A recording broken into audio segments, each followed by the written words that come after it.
it was a kind of like a snowball effect. And yeah, and then the first custom ones started coming in. Custom is like honestly what changed the game. Once you've gotten there and you remain consistent, the chance of success is much higher than it's ever been. Hello, my fellow Martians.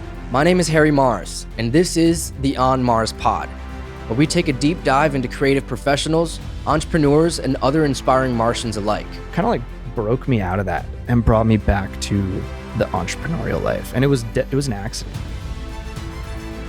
So I drilled a hole in a wine cork and I shoved it in my bong and took a huge rip, and it was great. But that was the most money I'd ever seen in my life. You know what I mean? I was like, and I just made this on one deal. That was I couldn't believe it, bro.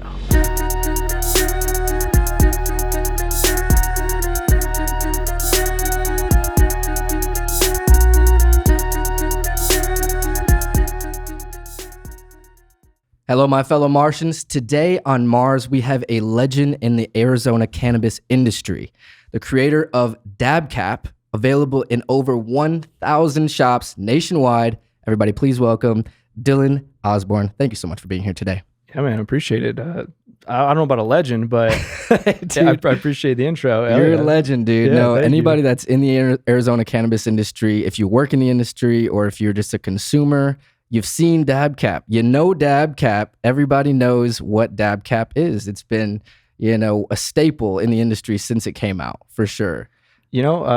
It's crazy you say that because when I started it, that was never the plan. I literally just thought it was cool idea. I was like, every smoke shop should have a jar of these, Hey, man. And here we are, bro. So Foresight. I appreciate that, man. Yeah, it's super, it's humbling to hear you say that. I appreciate it. Absolutely, man. It's had a bunch of different variations, and people know him as Dillon DabCap. That's how invested he is in this business. So like I said, over 1,000 shops nationwide, which is an amazing feat for any company, especially a self-starter like that. And you've been, the main guy behind the company for a very long time, dude. So it's awesome to see that. Thank you, bro. Yeah, it's been 6 years now. In April it will be, I'm a liar. It's been 5 years. In April, it will be 6 years. Still. Damn, so 5 years and some change already. Yeah, isn't that nuts? It's very nuts, dude. Yeah, I didn't celebrate the 5th birthday because I was in Turkey. Right. Well, no, I wasn't in Turkey. Delete that. No, I'm just kidding. I don't know why we didn't celebrate. I was just not thinking about it. I think it passed. It was one of those things. It's just it's 5 years, and just the next day it was I didn't even think about it, And then I realized a couple weeks later, I was like, wait a minute, it was DabCap's birthday. Yeah. And we did a little sale to celebrate after that. So. Nice, dude. Yeah, it's one of those where you get so worked up in the process of working that you just forget about that. Yeah, you kind of do. Got to give yourself those flowers. Yeah, exactly. I never forget about my cat's birthday or anything, but DabCap, sorry, DabCap, Dude, that's your baby, bro. Yeah, 6 years old, bro. Yeah. So we met when I was working with a cannabis company in 2021, and we did a collaboration. So we were able to connect on that tip. And I feel like from the beginning, we kind of already had friend energy before I even knew you. Yeah, bro. I mean, you're kind of that guy though. You're man. a super personable person. Anyone watching that's never met Harry in real life, he's one of the nicest guys I've ever met. Thank you, bro. So, I give you the credit for that, man. Because me, I'm a nice guy, but I got to open up to people, and I feel that though. We were homies right in the beginning. We went to Haciendas. You introduced me to Haciendas, and it was fire. So good. It was fire, dude. I'd never been there. I've been, I lived in Arizona my whole life. Never been to Haciendas before, yeah, so. Dude. It's one of those spots, man. I love it. And it was great to be able to connect with someone so immediately, especially because I've used DabCaps for so long. So I was a fan in a way. It's just damn, dude, this dude's doing it. So it's cool. We're homies now. Yeah, exactly, bro. Exactly. Yeah, and then we go 2 years plus without talking, and then just pick right back up where we left off. I saw you you move, and I was like, oh damn, I wonder if I'll ever see Harry again, because I was you never really know when people just do their things, Right. But when you were back in Arizona, I was stoked. I was like, oh hell yeah, he's back, bro. And then you launched the pod shortly after. Yep. And I've been watching ever since, and I'm stoked to be here. I was telling you, I can't wait to be on. You know what I mean? So Hell yeah, man. yeah, No. man. It's been a journey, dude. And that picture that, by the way, I still use that picture that you took from Pura. Dude, hey, shout out to David Ritter who David took that. Yeah, David took it, but we collabed on the idea, but he took the photo on film. That's actually a film photo. Yeah. I didn't even know that was film. Yeah, it was on 120 film on the Mamiya RZ67. But yeah, dude, that was a high level concept that we had for some time. And I'm so glad that it got executed so well. So shout out David, man. Shout out David. Yeah, bro. episode 4.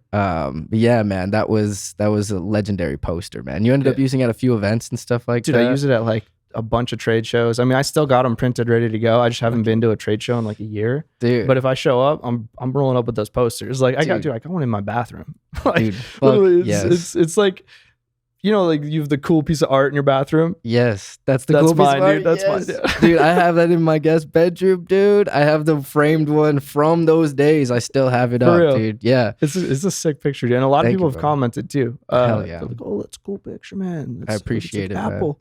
Yeah, You know, exactly. You know, that was the whole concept of it, because I designed it and he took the photo. I designed the poster, but it was basically just finding that font and then just coming up with the Wasn't it like hit different? it hits different. Yeah. And as soon as I came up with that, I was like, money. It's perfect. It's Money perfect. in the bag, dude. One Yeah. guy actually corrected me at the pod. Well, he didn't correct me. He corrected the art. He's like, it's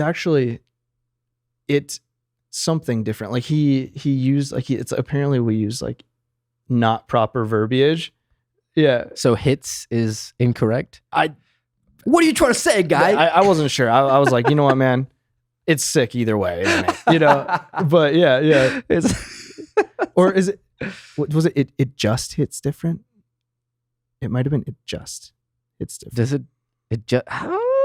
We'll have to look at We'll it. look it up. We'll look it up. I have it in my room. So Yeah. we'll have to look at We'll it. have to verify. Yeah, I'll put the picture right here for anyone that doesn't know what we're talking Yeah, about. throw it up on the screen. Exactly. Exactly. Yeah. So it'll be the poster. You can see what we're talking about.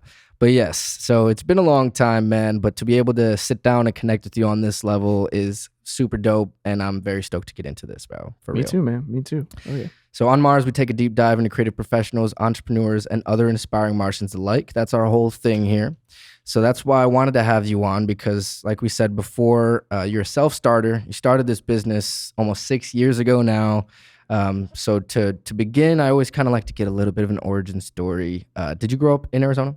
Yeah. Yeah, I've been here my whole life. Okay. In just like the Metro Phoenix area, or like where were you? Right off 96 and Shea. Okay. So it's kinda like Scottsdale. Scottsdale. Yeah. Very Yeah. cool. In those early days, were you just having a kid life, like playing sports, playing outside? What was that like?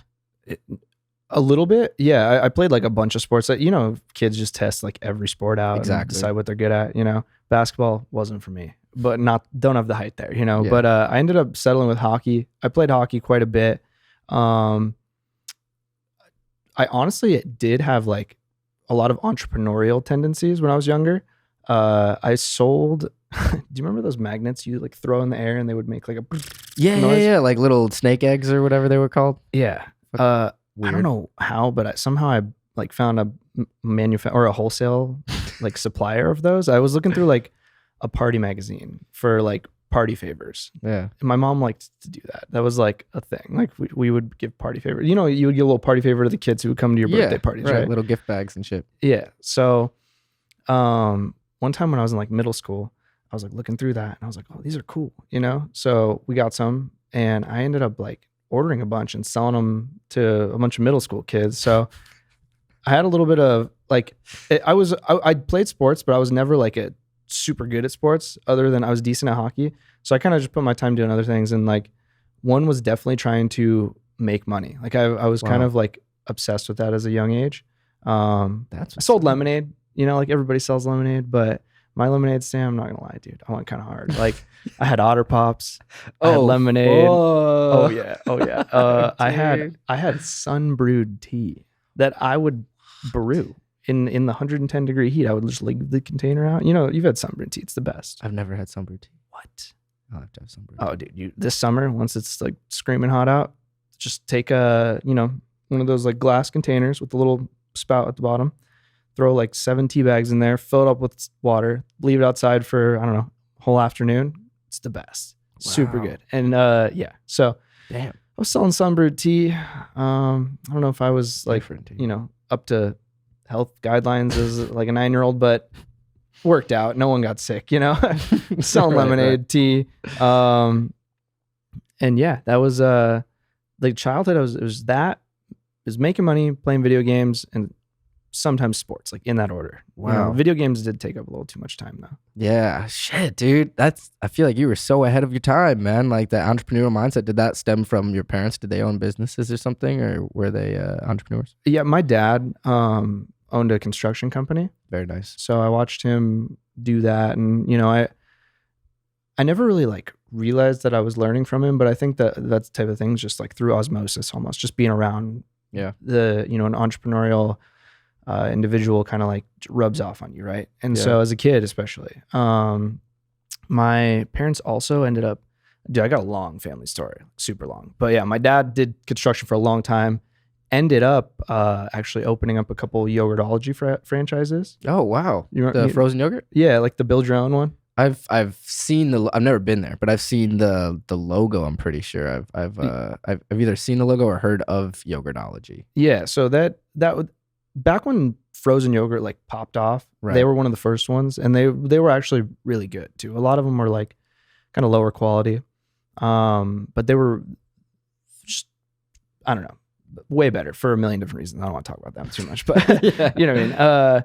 But my parents like just sunk like way too much into that, and basically everything went capoodle because yogurt like was a trend, and then they got in like a big lawsuit with like the franchisee. We won't hash those details out, but yeah, man. Long story short, yeah, it was kind of like I was raised by an entrepreneur, and then when I was 19, the whole thing just like flipped upside down, and I had to take on like all my own bills and all my own everything. You know what I mean? Like I was a fully independent adult at 19, which at 19 you're supposed to be. You know what I mean? I not a lot of people are, and that's totally fine. But I think that kind of forced a little growth in my life too. You know what I mean? So that was nice because I had already been thinking about like, how do I make money? How do I do all these things my whole life? And that's actually, what's kind of crazy is the first time I'm actually talking about this, but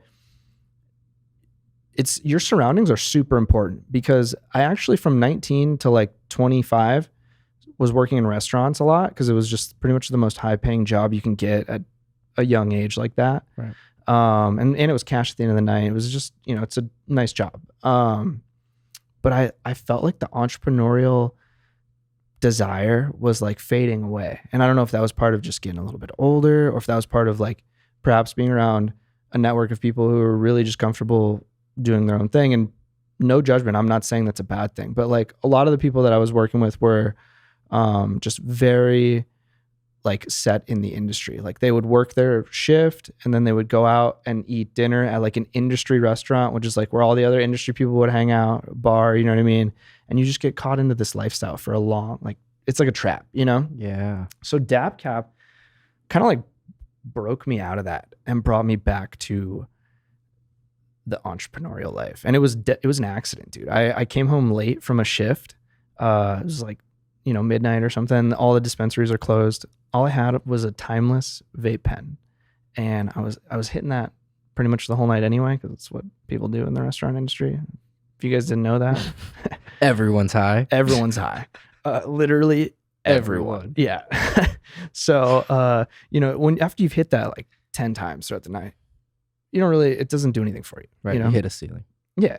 And so I go home and I'm like, man, dude, I worked a double. I got to get up and do it again tomorrow. All I want to do is smoke right now. This vape pen's not doing it. So I drilled a hole in a wine cork and I like shoved it in my bong and I took a huge rip and it was great. I was like, whoa, that I felt it. I was like, that was, because, it hits different. Like very much so. Yeah, it definitely hits different. Get that full bong rip. It just feels like a real dab. Yeah, for sure. So, dude, the wine cork, that's a crazy like breakthrough moment right there. Isn't that dude. nuts, dude? It was an accident. Dude. Like as soon as you said wine cooler, I'm like, yep, that's the only other thing that I could see that would have that like almost tapered look. Like seal it perfectly. Seal it you know? perfectly. Yeah. Like the whole perfect size for the vape. Damn, dude. Yeah. That's crazy. And like people were coming over. I was showing my friends. Everyone was like, wow, that's crazy. It hits so nice. You know what I mean? Oh, it's so smooth. I'm so stoned, blah, blah, blah. You know what I mean? Everyone, the reviews were great for the cork. Yeah. You know what I mean? Yeah. And like people were coming over like, yo, bro, let me hit the cork. And I was like, people like the cork, you know? Whoa. And that's kind of like what sparked that back in my mind that I was Yeah. like, dude, maybe I can start a brand. Because I tried to start a few other brands before that. Cannabis brands? Yeah, actually, 2 different ones. Can you talk about them? Yeah. So in order, from first to last. So the first thing I tried to start was a delivery company called Grasshopper. And that was actually in partnership with my dad. He knew this old dude with just like way too much money.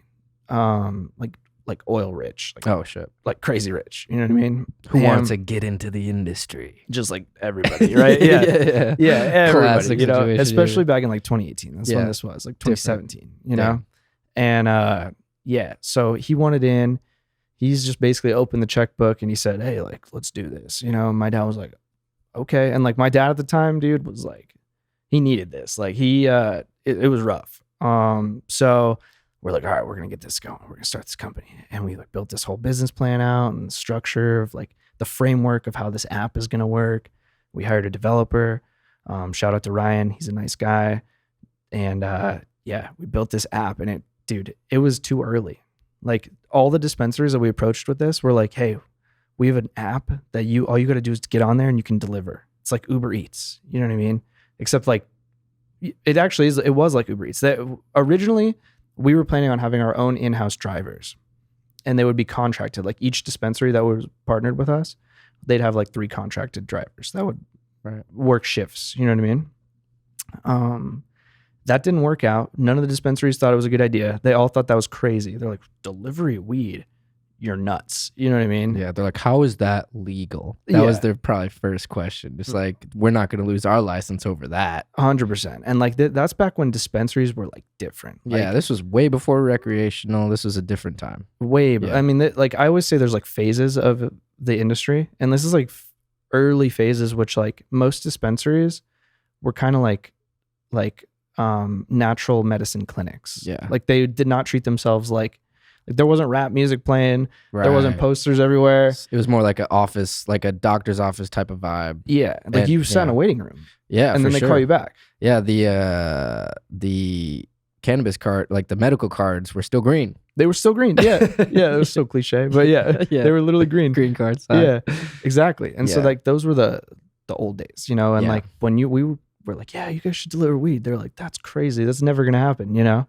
And then like, to be honest with you, it was kind of a blessing because now that I look at it today, I'm like the logistics behind that based on like how the industry grew would have been hellish, like a nightmare. You know what I mean? Like we would have been way over our heads. And so we couldn't make it happen with like basically anyone. So we took the same like platform that we built because there was so much that went into that. And like Ryan like built all of it on the front end because he was a part owner of the company. So it was like we wanted to make his time worth it, make all of our times worth it, right?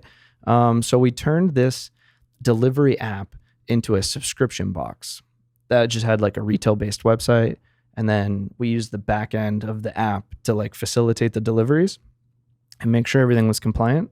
That didn't work either. Damn. Yeah, that we tried to partner with like probably like 10, 15 different brands. And we got to like the point of like a contract is there, but it was not signed. You know what I mean? It was just like, could not cross the finish line with this. Yeah.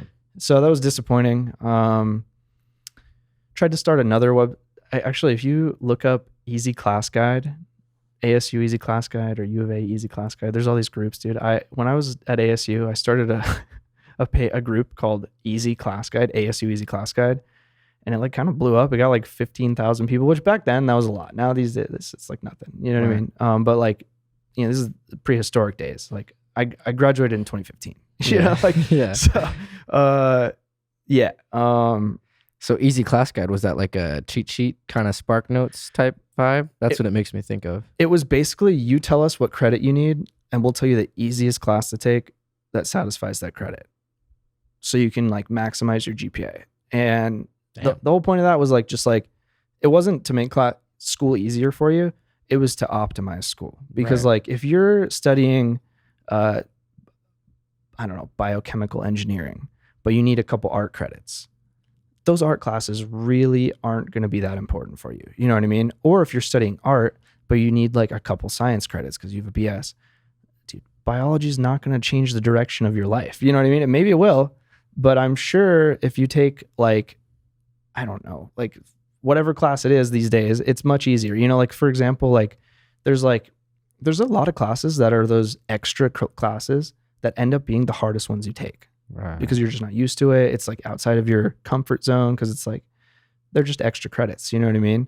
And that's the worst. It's like, dude, I've got labs to worry about. I've got exams to worry about. I've got my major to worry about. But they're making me focus on these tiny little classes. That was the whole premise of Easy Class Guide. Is like, we're going to help you find the easiest class to fit into that, you know? Right. And people still use it to this day. But I tried to turn that into like a business as well, a website. And honestly, I was young. I didn't know what the hell I was doing. Maybe if I tried now, it might work. But so is it an application or is it a website? It was just a website. It was basically a database. So you still own the domain and all that shit? No, the domain's like it's lapsed a while ago. But I mean, I should buy it. I should buy it and start it back up. Yeah. I mean, just in case anyone wants to fucking.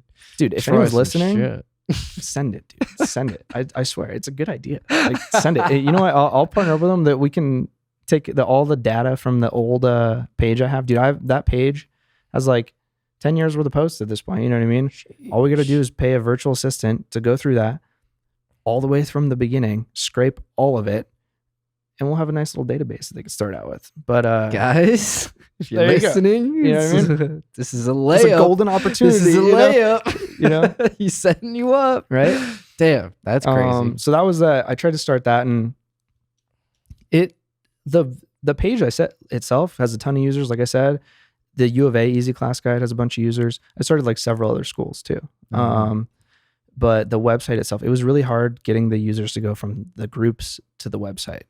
There just wasn't enough incentive. Especially it was like, okay, great. Now we've got them here, but then how do we monetize? Which we were going to do through like brand partnerships and like advertisements. You know what I mean? I didn't want to like charge people for this. For membership, right? Yeah, because they can go on the group and do it for free. And they're also already broke college kids. Yeah, they're broke. And they're getting offended, dude. Anytime you like ask someone to pay for something that you worked hard for, like there's a good chance they're gonna be pissed. They're like, well, then why should I pay for your hard work? You know what I mean? It's like, well, dude, that's so funny to think about. Just like, especially if you were to try to like start a paywall after they've already been using it for free. Nightmare. It's like, no, I'm out, dude. I'm out. Yeah. Damn. So you really did try to start a few businesses for real. You went through the whole process with 3 different companies before you came across the Cork idea. Yeah. Yeah. I mean, in fact, I went through like probably like, I would say like 15 ideas, but I didn't flush them all out. Like not that far. You know what I mean? Like a lot of them was like, oh, what about this? And I'd build a website. And then like after I got through like the framework of the website, I'm like, no, this is stupid. You know what I mean? And like I'd move on. Or like I did screen printing for a little while. I feel like every person with like entrepreneurial tendency like considers that, or at least like most people do it, but most people at least consider it. Yeah. So, and that was actually super useful. That's where I learned Illustrator. So Illustrator's been by far the most like powerful thing that I've spent time learning. Like more important than college. You know, college was not important at all, to be honest with you. Yeah. I studied criminal justice. I'm not even close to that right now. So some might say the opposite. Some might say the opposite. Yeah, exactly. Like literally, like people ask me that. They're like, oh, so what industry are you in now? I'm like, well, have you heard of the devil's lettuce? You know what I mean? Like, have you heard of the Schedule 1 drug cannabis? Yeah, exactly. Yeah, the one that gives people the what was it? What was the something fever. What back in like in like the 80s, you know what I mean? It was like, what was it? The black and white film propaganda days. Yeah. Fuck. I don't know what it is, but yeah, you know what I mean? Yeah, You the know Devil's Lettuce time. The Devil's Lettuce, That's you what know? yeah, for sure. And Reefer Madness. That was the Reefer movie. Madness. Yeah, yes. that was like those days. Exactly. And I didn't want to be a cop, but Yeah. I'll put that on the record. We'll clear Yeah. that up. You know, I know people are wondering like, So criminal justice. yeah. I mean, was it just? I wanted to be an attorney. Oh, Yeah. Which is like, to be honest with you, I didn't want to be an attorney. I just, paycheck. yeah, I knew they made a lot of money and I wanted to make a lot of money.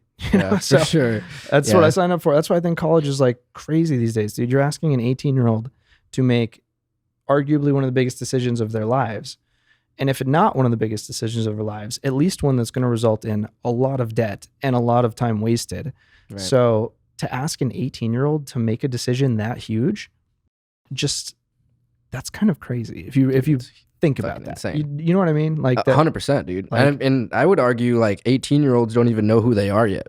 not even close, dude. Like, Not even close. I didn't really figure out like who I was until like early 20s. And that was like me trying a bunch of different things and figuring it out eventually. But like to be 18 and be in college, 3 years into college, and then figuring out who you are, oh man, that would feel so bad. That would feel so bad.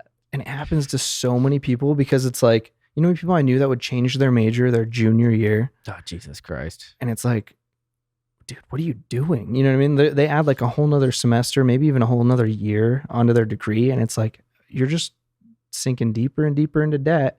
And at the end of the day, like, you're probably just going to go work for a big corporate company like most people do that don't really care what you study. You know what I mean? Oh, man. Like, And then you get into those jobs and you realize people are working the same job with you as you, and they've been there for longer and they don't have a degree. yeah, exactly. That's the funniest part. Yeah. They make more money than you at the same company without a degree. Without a degree and the $40,000 worth of debt. Yeah, for Yeah. sure. That's the big one right there. That You shit know- doesn't lead, like you can't file bankruptcy for that. Dude, you die with it. Like, you know what I mean? That's Like, crazy. that's crazy. And it like I just always thought like, Damn in America.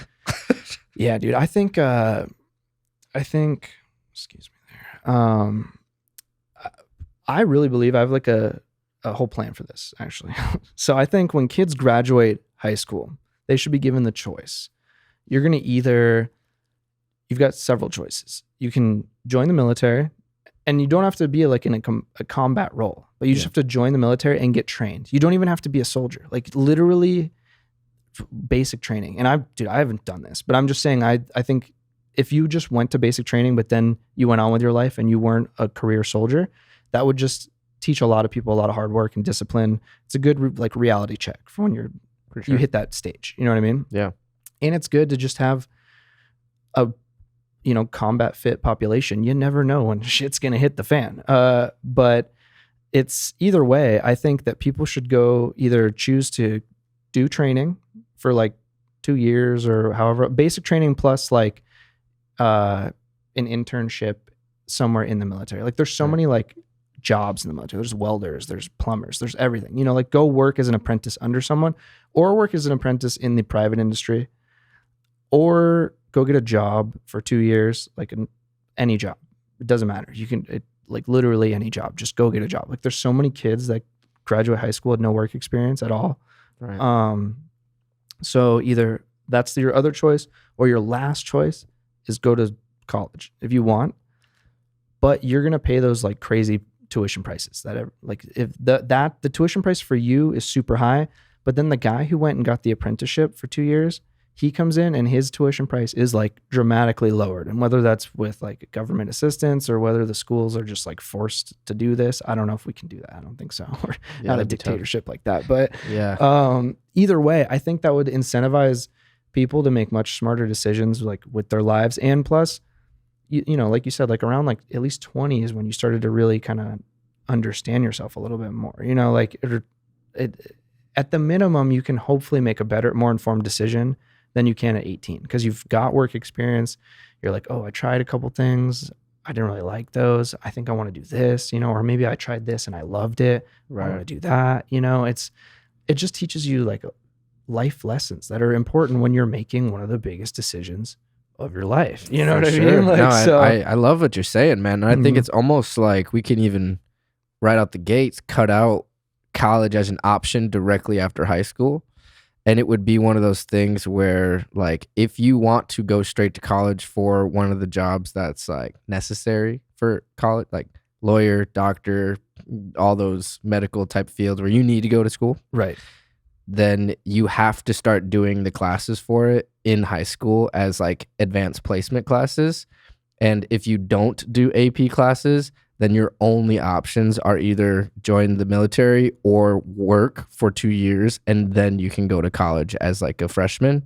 And Yeah. almost like push people to like go do things in life. If they're going into college just because they feel like they have to, then they have an alternative option, and have it be like, well, I could just go work and make money. And almost we can glamorize getting out of high school and having a job that makes you $20,000, $30,000, $40,000 a year when you had zero income as an 18-year-old or whatever. And Yeah. I mean, majority of the kids that I went to high school with, we all fucking got jobs as soon as we could. So like sophomore year, we're 16 working at like Wendy's or fucking fast food places. Yeah. So it's like the people that don't do that, those are usually the ones that end up like, I don't know what I want to do in lost. life. Yeah. And they end up being lost, and they go to school because they feel like they have to. Yeah. And then you know what else they do?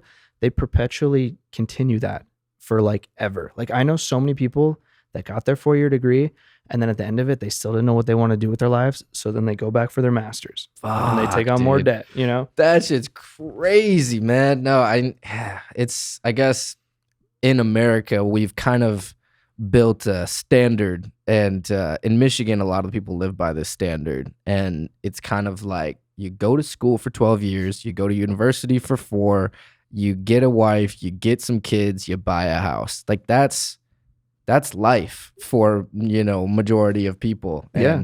even if like you don't end up working somewhere that you love, or you end up buying a house that's just affordable enough to get by, you don't really love the person that you're with, or you never really explored other people, or never, it's people that you grew up with. And it's just that, like, I call it like small town mindset. And it's not that Grand Rapids is a small town, but it's kind of like that traditional mindset that's just like, that's not the energy that I feel out here. That's not the energy that I feel when I go to places like California, all these places that are a little bit more entrepreneurial based places. It's like you don't have those people in Michigan as much. Yeah. It's like I think they call it the rat race, but there's different rat races to every degree of life. So I guess you could say as well though, but it's like, I know what you mean. And I think there's a healthy balance like right in the middle somewhere. Yeah. Because another issue that I see like arising right now is so many people, it's kind of like tied to how people will get the masters just to stay in school. Right. People just aren't ready to grow up. Like a lot of people aren't ready to grow up. And like I just turned 31. Pretty much all my friends are at least 30 now. I've got a couple friends under 30, but most of my friends are 30. And not to say that my friends aren't ready to grow up, but like very few of them have in mind like what a 30-year-old would have had in mind 40 years ago, or maybe even in Grand Rapids. Like most of them are not thinking about kids yet. They're not even married. And I think there's a healthy balance of like being like, oh, I'm never doing that. I'm chasing the bag forever. And also like, I'm going to build a family. Yeah. And I think like both are really important. You know what I mean? It's like, very true. So it's like, that's where I think a lot of society's problems are coming from though, because like I said, people aren't ready to grow up. So they stay in their degree. They just keep it pushing. And then they get out and then they're like, oh man, I'm still kind of lost. Like I'm going to have kids one day when I figure out like, what do I want to do with my life? Yeah. It's like, but dude, you're 30. You know what I mean? Like, I'm not saying like you need to have your life figured out yet. Like the KFC guy didn't start that thing till like, he was like, what, in his 60s? You know what I mean? Jesus Christ. Yeah. Like, or like late 50s, I swear. Like it's a crazy story. So maybe don't figure your life out at 30, but like consider the long-term goals. You know what I mean? Like a lot of people just don't even like think to themselves like, oh, I'd love to have a house and family and a wife and everything, because they're either stuck in chasing the bag mode, or they're stuck in like, I'm a kid forever mode, which is bad. You know, the kid forever mode is not good. Like, for sure. And it's funny that you say that, because like as you talk about people, I kind of start to put people in my head that I kind of know that have that same mentality. And I think it is that, like, I'm so used to not worrying about that. Worrying about that brings me either anxiety, or because I don't know, it's hard for me to think about it like that. Like this is what the thoughts that they have. Like, I don't want to think about buying a house because I've never done it before and it's scary. I don't want to think about getting a wife because I don't even have a girlfriend. I don't even want to think about having kids because I don't love anyone. Right. Yeah. I'm like cold. Forever alone, like that type of shit. And like thinking like, oh, I'm just gonna save as much money as I can and spend as much on myself, and that type of mindset, like kid mindset, where it's like you're not building for the future. And I think that's a huge issue. And that's funny that you say that, because there's people out here that don't live in the traditional mindset, where because they're surrounded by self-starters and people that are doing stuff out here, it's really easy to get trapped in that never grow up mindset out here in Cali and those places, and those are the people that end up, you know, homeless and stuff. But it's hey, or man, just super rich and alone. Yeah, like, or you know, there's nothing fun about being Fuck, rich and alone. Like if you're 50 years old, you check your Chase app, you're like, oh dude, look at it, I'm so rich. And you look around and no one's there, and you're just in your big comfortable house alone. You know what I mean? Like, that's not fun. You know what I mean? Like, for sure. It's fun when you're young to be alone, because then you've just that sense of independence, and you're like, oh, this is my place. You don't have to deal with anyone else. It's just like you can do whatever you want. You know what I mean? Yeah. But like when you're 50, like, come on, it's got to be a little different. You know what I mean? Yeah, you've seen those stories so many times where people get rich and are still not happy. And that's just a testament to it right there. Like, you could have all the money in the world and still be struggling with drugs and alcohol because you're unhappy. And that's happened to some of the greatest musicians and creative people to ever exist. And that's just a testament to have that balance. Everyone that's listening, have that balance. Know what you want to do, but still like live, like, I don't know, like, I guess figure out what you want to do, but live like almost like have the energy of having fun and, you know, spending money, and like, but also think about, if you're 30 now, think about investing in yourself for the future. Think about where you want to be 10 years from now.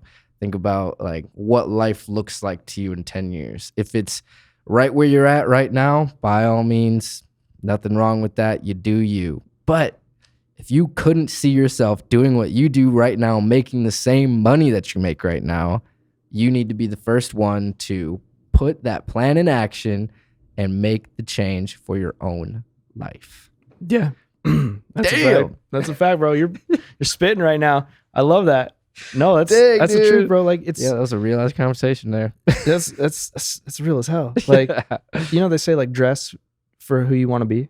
You know what I mean? It's like you got to dress, you got to act, you got to walk, you got to talk, you got to be who you want to be, you know? And it's like, if you're happy with who you are, like you said, so be it. Yeah. But like I don't want to be the same guy I am right now when I'm 40. Exactly. I like who I am, but there's tons of things that I want to improve. And I wouldn't be ready to like be a good role model for my future kid. Yeah. I mean, I wouldn't be like, you know, like ripping the bong. What's up, Billy? You know what I mean?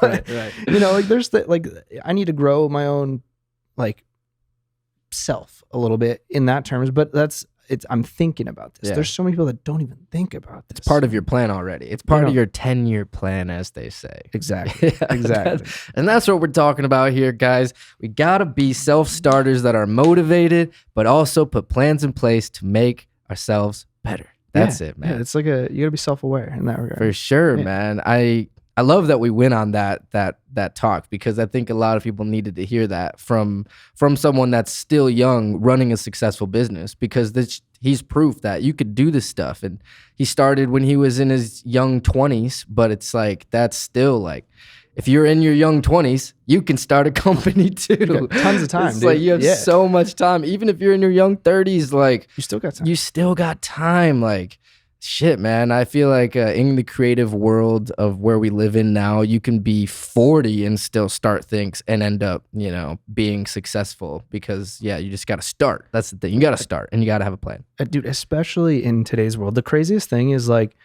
today the bar to entry, like the level of entry, is much higher than it used to be. Yeah. But it's also much easier and more efficient to grow. Like growth has been optimized by the internet, by social media, especially by TikTok. Like how many companies have you seen go from like a startup in their garage to like a full-fledged business within like a year simply because they blew up on TikTok? So many. For sure. So many. It's crazy how many there's been. And so like the opportunity to blow up within a year has never really existed up until pretty much now.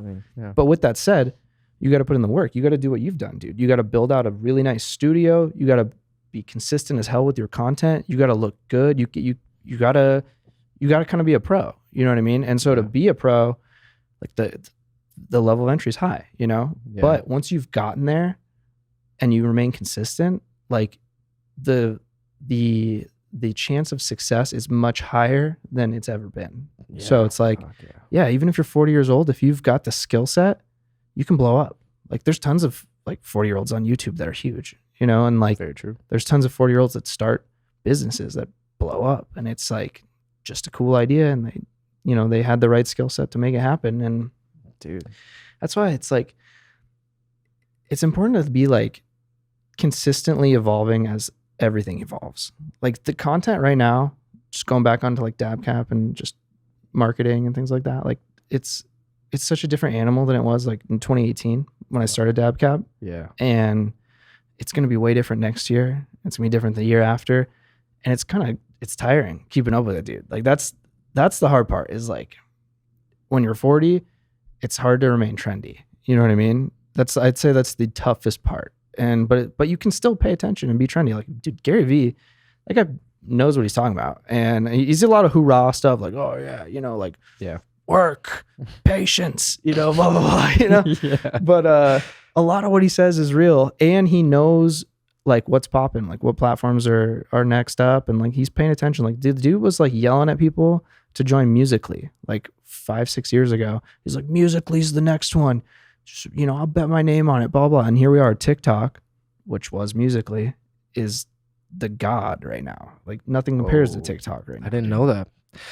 He's had his pulse, or his finger on the pulse, for a very long time, and that's one of those guys that he does that really well. And he also puts people around him that allows him to be tapped into all these things as well, like with his own research, and then also with other people around him that are keeping him up to date, teaching him things. And he likes to invest in new businesses and try, like, basically give people the wheel and help them navigate. And so I think he's a great example of that. Yeah, and he just like, he's got his finger on the pulse. Like, dude, the investments he's made are like crazy. But like every, you know, Twitter, Facebook, like all these like early businesses, you know what I mean? Even now he's on like the NFTs and shit like that. Even when people are not on NFTs, and like the price of NFTs are his all-time low, and he's still pushing the V-Friends thing, and where it's almost like the Pokemon trading cards of like Gary Vee, which, I mean,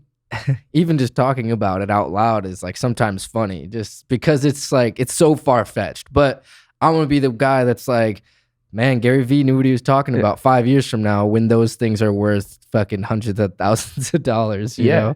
And even now you can go on eBay and buy them for way higher markup than what they got.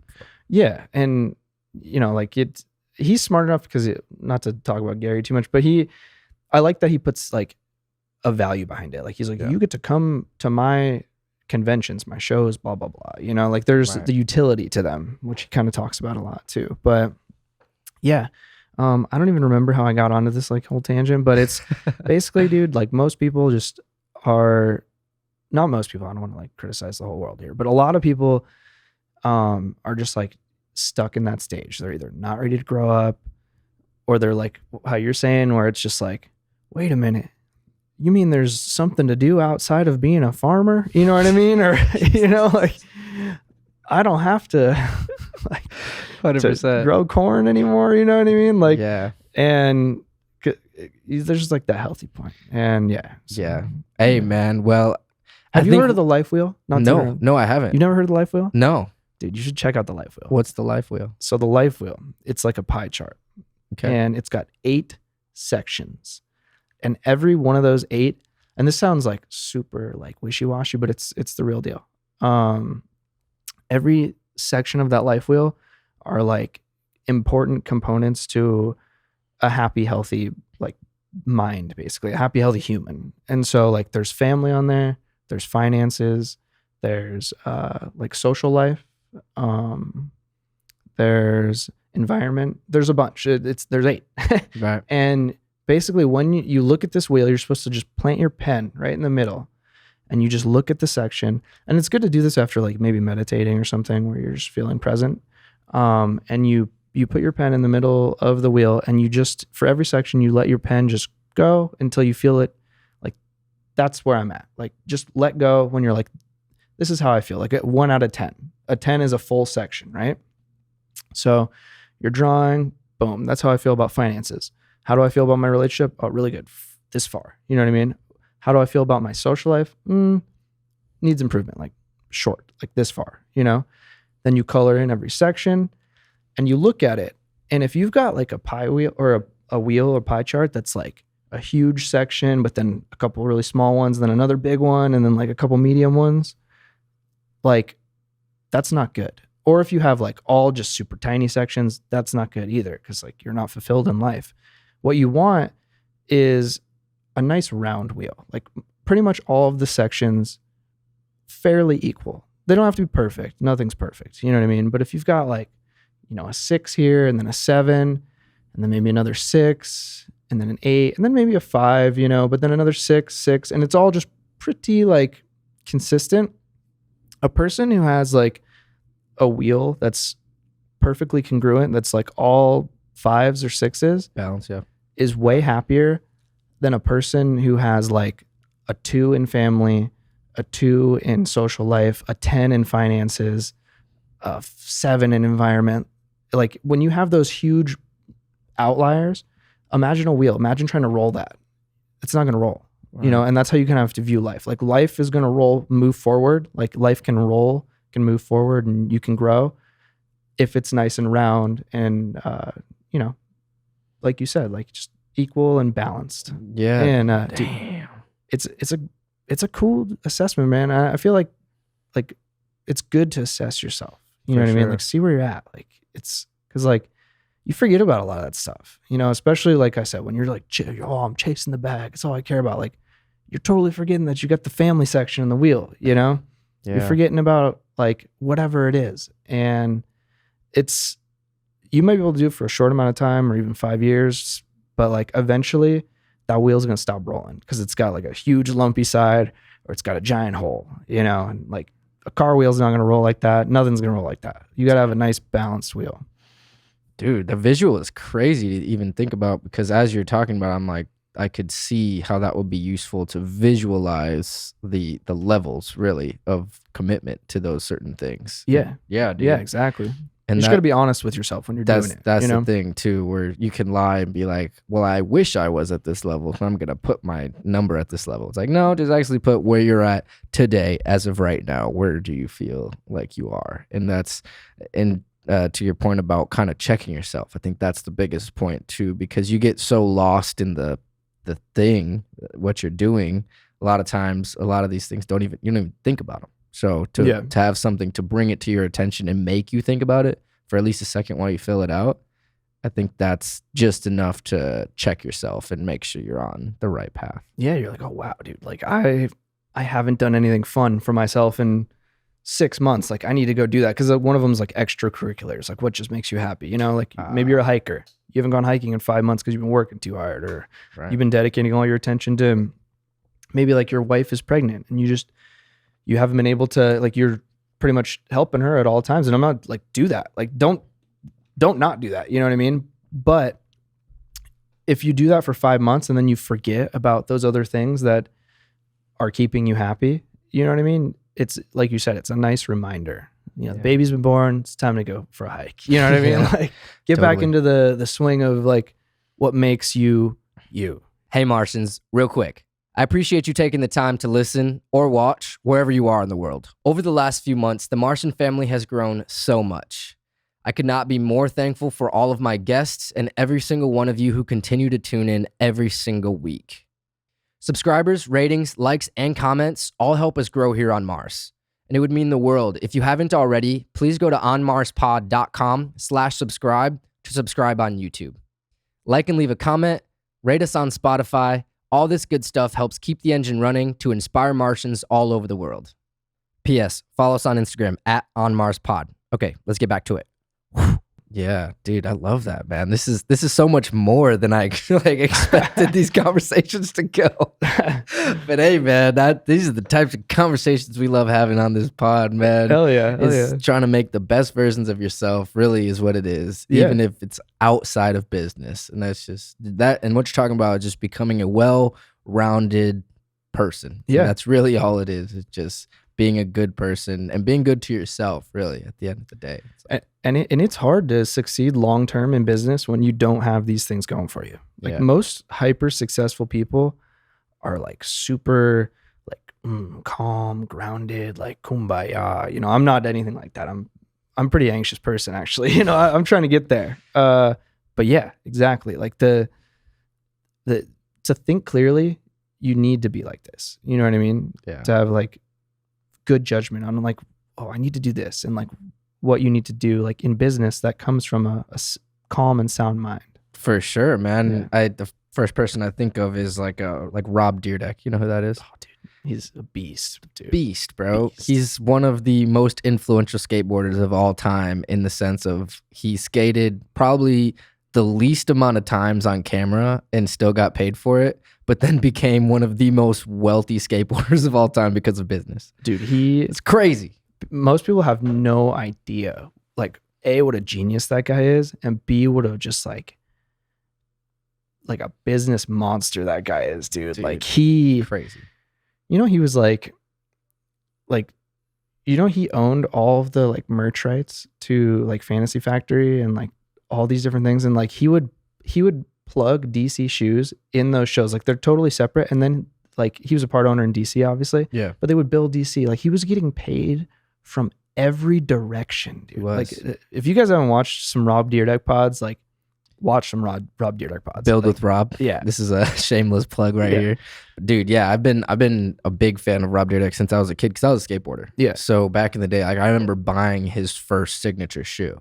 Yeah. Like from DC. And then later on in life, just a few months ago, I heard him talking about the story about with DC and how he went from being a skateboarder making this much to then ended up doing designs for footwear, which brought his pay up drastically. Yeah. Because then he wasn't just making royalties off the shoe. He was also a part owner in the like IP of the shoe because he designed it. So then he just started designing all these different types of shoes, started racking in crazy dough from DC, and then ended up going on to becoming a part owner, which is just crazy to think about that. And he admits, even in the early days of Robin Big, Fantasy Factory, dude's making millions and millions of dollars. But he is spending millions and millions of dollars. Yeah. And he talks about how like every penny that he would get, he would be spending. Yeah. So he was living crazy. Yeah. Lavish. And then it wasn't until a few years into ridiculousness that his business mind kind of kicked in after he started, you know, talking with some people, getting some mentors, really honing in on why am I making so much money, but at the end of the year, I have nothing to show for it. Yeah, check my bank account. Yeah, it's just like paying 50% taxes on this stuff too because of the bracket he's in and all that shit. So it was one of those things that when he shifted that mind, though, then he started the production company that basically sold rights to MTV for ridiculousness, and then ended up selling that production company for fucking so much money. And like he made Street League and put that as part of like the Super Jacket like umbrella. So he basically, when he sold Super Jacket, which was like the big umbrella company that owned the rights to Ridiculousness and Street League, he sold it all to Thrill One, I believe, which is a company that Dana White is involved with. Really? Yeah. I didn't know that part. Just like, whoa, dude. It's like all this shit is all combined, dude. But yeah, he's genius. That's my Rob Dyrdek, Bro, he's a gangster, bro. Yeah. He straight up. Yeah. I had no idea when I was a kid. I was like, man, this guy is just like this silly dude, robbing big. You know what I mean? So much fun. Yeah. Yeah. It's cool though to like have those influences as a kid and look up to this guy just because of who he is. And then later on now I look up to him because of the businessman that he is. And I can't agree with you more. That Build with Rob pod is so insightful. It's and so he just, good. just the tips he gives you are like, they're honestly things that could change your life. For sure. and you know, like just how scheduled he is. That's it. That's super inspirational for me. Cause I try to be scheduled. Every year I start out, I'm like, dude, I'm going to use my planner this year. I'm going to be hyper scheduled. I'm going to do all this stuff. And like, fizzes out at one point. You know, this year, this is going to be my year. Like, promise. Dude, I got this calendar called the Big Ass Calendar. Hell yeah. Have you seen it? I've only heard of one that was just like a size of the wall or something. It's like 5 feet wide. It's huge. It's like, so that's the one. Yeah, and it shows every day of the year. Yeah. It's like all in order. It's like 1 through 365. Yeah. So you can kind of actually have heard of that. 52 weeks, like 52 rows, you know? So I bought that. And then actually, believe it or not, it still has not come yet.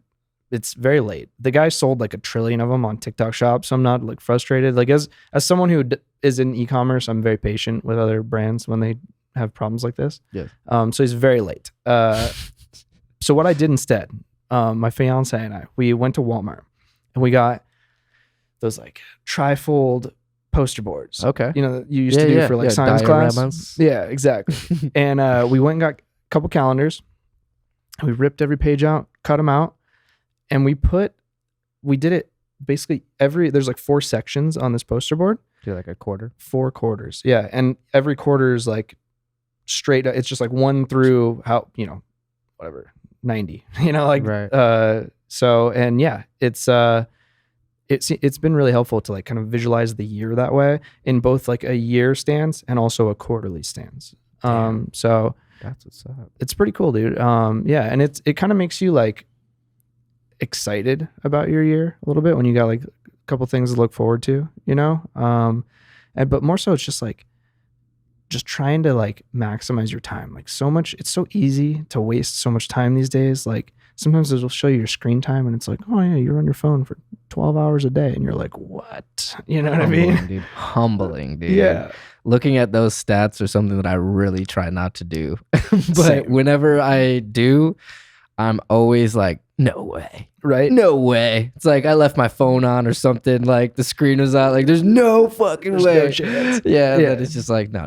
It's real. It's like, no. We actually factor that part in. Yeah. You know, It's like, it's just like when your thumb was on the screen. Yeah. This is not you away from your phone because that's this stat and that's way more. Yeah. It's like, oh, you want to know that data? Here you go. You know? Yeah, So fuck, dude. yeah, but being like for sure. scheduled is definitely like a skill that I want to get really good at. Yeah. And I think like Rob Dyrdek's super inspirational with that too, bro. Like that's he holds his himself whole story, accountable, dude. dude. It's crazy. Yeah, dude. Yeah. It's all about like that accountability for yourself too. It's like to know that you did all these things and to kind of have that mental checklist in a way too. 'Cause sometimes that feels good and like can really push you on like a good path when you see all these good things that you've already done, you know?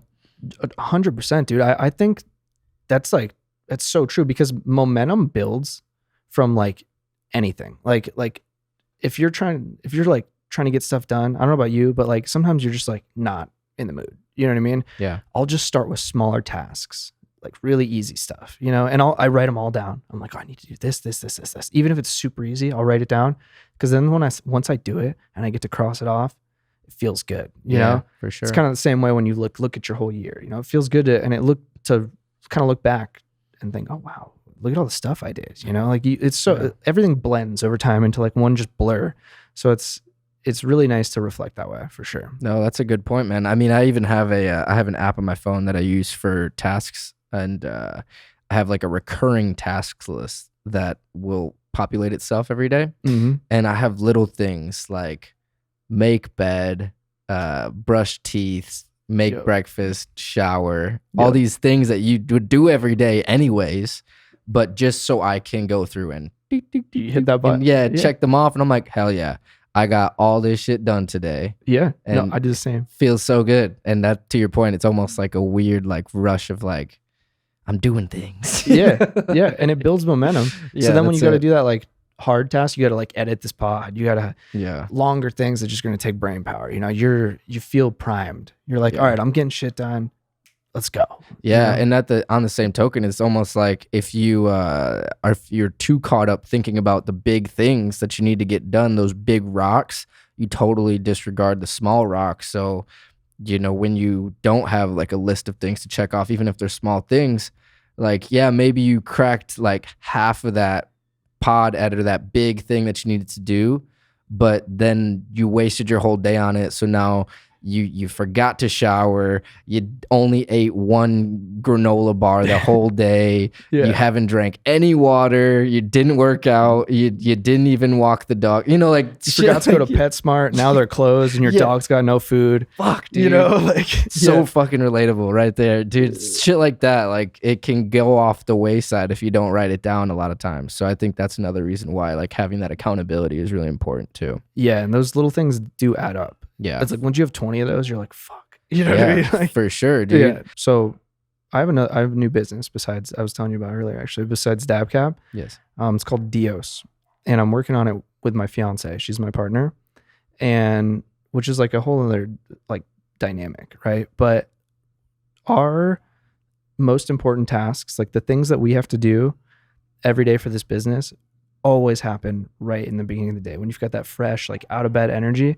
And it's specifically, it's making content because doing that when you're like tired and you're just not feeling creative sucks. Like, Yeah. and in fact, it's a waste of time because what you're going to come up with is going to be not good. You know, you'll be editing and be like, hate that take. yeah. And then you just throw it all away. Yeah. You get mad, you know, you're like, screw it. You know? Reverse effect. So it's like, yeah, like kind of like what you're saying, like we pretty much get up, we brush our teeth, we'll eat breakfast, brush our teeth, shower, we get ready for the day. And then we go directly into like content mode because that's where we're at right now in the business. That's what's going to grow the business the most is just being active as hell. And yeah, like past a certain time of the day, even like as early as like 3 p.m., that becomes significantly more difficult. You know what I mean? Yeah. That's a good point. So like what I'll do is I'll wake up, I'll do like some really tiny tasks, like you're saying, like brush your teeth, take a shower, you know, maybe I'll like run the Roomba. Like that Nice. just feels good. Yeah, You know, even the yeah. Roomba's doing the work. Yeah. Feels good. You know what I mean? Press the button. Cat hair's gone. You know? Yeah. Fuck yeah. And like then it's like then I'm ready to go. Then I'll start making like some content. And you know, like then the creative flow begins. And that's tough to trigger sometimes, you know? And but once it's there, like you don't want to like stop and do something else either. Like you want to keep that rolling. And I've found the best way to do that is just like right in the beginning, just get it done. Right Yeah. in the morning. Man, so we're talking about your new business right now, which I do want to get to, but we haven't talked too much about DabCap. Yeah. Let's. And I wanna dial back a little bit and kind of talk about beginning stages of DabCap because, well, first off, when did you start smoking weed? I started smoking weed kind of late, actually. Like end of senior year in high school. Okay, what year was that? It would have been 2011. 2011. Yeah. Okay. Yeah. Yeah. First thing I ever smoked out of, Apple. Fuck yeah. Classic. But yeah, I started smoking weed at the end of senior year and fell in love with it like right in the beginning. Just thought it was the best thing ever. I've never been a drinker. Never really like I don't even enjoy like having a beer. It's just it makes me feel sick. I've always told people I think I'm allergic to alcohol. I've never been tested, but I just get super sick. So and weed and alcohol are so different, right? But yeah, I smoked with like a coworker after a shift at the yogurt store. Nice. Well, I know him, you know what I mean? I didn't get high the first time, like pretty much anybody. Yeah. But the second time was fantastic, you know? Yeah. And and then that's what kind of I actually was thinking about when I first started smoking. It was another like entrepreneurial idea I had. I was like, dude, why don't brands have like branded rolling papers? And I still think that'd be a good idea. Like there's food safe inks that you can smoke and it's not going to hurt you. You know what I mean? Or maybe, I mean, smoking in general is not good for you, right? Right. So maybe it will hurt you a little, but like it's not going to cause a significant difference. You know, if you're already smoking. Right. you know, That's funny. so I was like, dude, why don't these brands have like papers, you know, and Yeah. I still think that'd be a great idea. But Yeah. People are like, just leave it to zigzag and raw. let them have it. And let's just let them have it. And you know what's funny? I had that idea too, and I was scared to tell my dad about it. It was like awkward. I told him about because it later. it was weed. Because it was weed. He's Yeah. like, what do you know about the marijuana? You know what I mean? And my dad smokes too, so it's funny. But at the time, like, we hadn't crossed that line yet, you know? Did you know he smoked at the time when you first started? Oh, yeah. For sure. Oh, yeah. This man would just disappear in his backyard. He'd come back like 45 minutes later. I'm going to go work in the shed, honey. That was it. That was it. Yeah. And then he would come back smelling like this foreign substance. I was like, what is that? You know? It's always, I'm going to go out and do this other thing totally not related to weed. I promise. I'm just doing that. I promise, you know, don't even think that I'm smoking weed because I'm obviously not, you know, like, and actually I just caught lying on the record. I did smoke one time before that. I actually found my dad's stash. This is when I was like 17. And my parents were out of town, and I tried to roll a joint, and it was the most horrendous joint the world has ever seen. And now I roll a mean joint now, you know, but like first joint ever is horrible, you know, and it was pretty much unsmokable. And I tried to smoke it, did not feel a thing, decided this was stupid, moved on with my life. And that's when I tried it, you know, maybe a year and a half later, still didn't work that well. Gave it a third. I was like, you know what? Third time's a charm. That was perfect. That worked. Damn. You know? Yeah. Yo, that's so funny. Have you ever seen the show Breaking Bad? Yeah, of course. So there's a scene, I think it's in season 1. I'm pretty sure it's in season 1, where Walt's at Jesse's house. They gotta take care of the bodies, and Walt's like stressing out because he's at the house by himself with these dead bodies. And well, actually, the guy's like fucking chained to like a pole at the bottom in the basement. In the basement, Yeah. So Walt's all stressed out, and he finds a bunch of weed, and then he tries to like roll it into a joint, and he's just like fucking squishing it like that, and just like fucking licking it all over. You know, the classic fucking, and then he tries to light it on the stove, like with the stove thing. And I just picture that montage and like you as a kid. Pretty much me. That was pretty much me. Dude. Why isn't this fucking working? Yeah, this is bullshit. You know, how the fuck does my dad do this? You know, like, so that was your early introduction into cannabis, and it was already starting to become medical around that time. I'm pretty sure, like good stuff was around, even if it wasn't like dispensaries everywhere. Like good. Like it wasn't just brick weed from Mexico type shit. Good weed was definitely available. Yeah. There were even a few dispensaries at this point. Okay. My dad's weed sucked. It was shit, you know? Crazy. But I will say, a couple years later when I actually I was like, hey, by the way, I smoke. You know, like when we figured it out that we both smoke. Well, I mean, obviously I knew, but when I revealed to him that I know he smokes, he had some pretty surprisingly good shit. And the funny thing about that is, I'm not going to expose anybody here, but my dad's his guy, you know, was like a 3rd grade science teacher.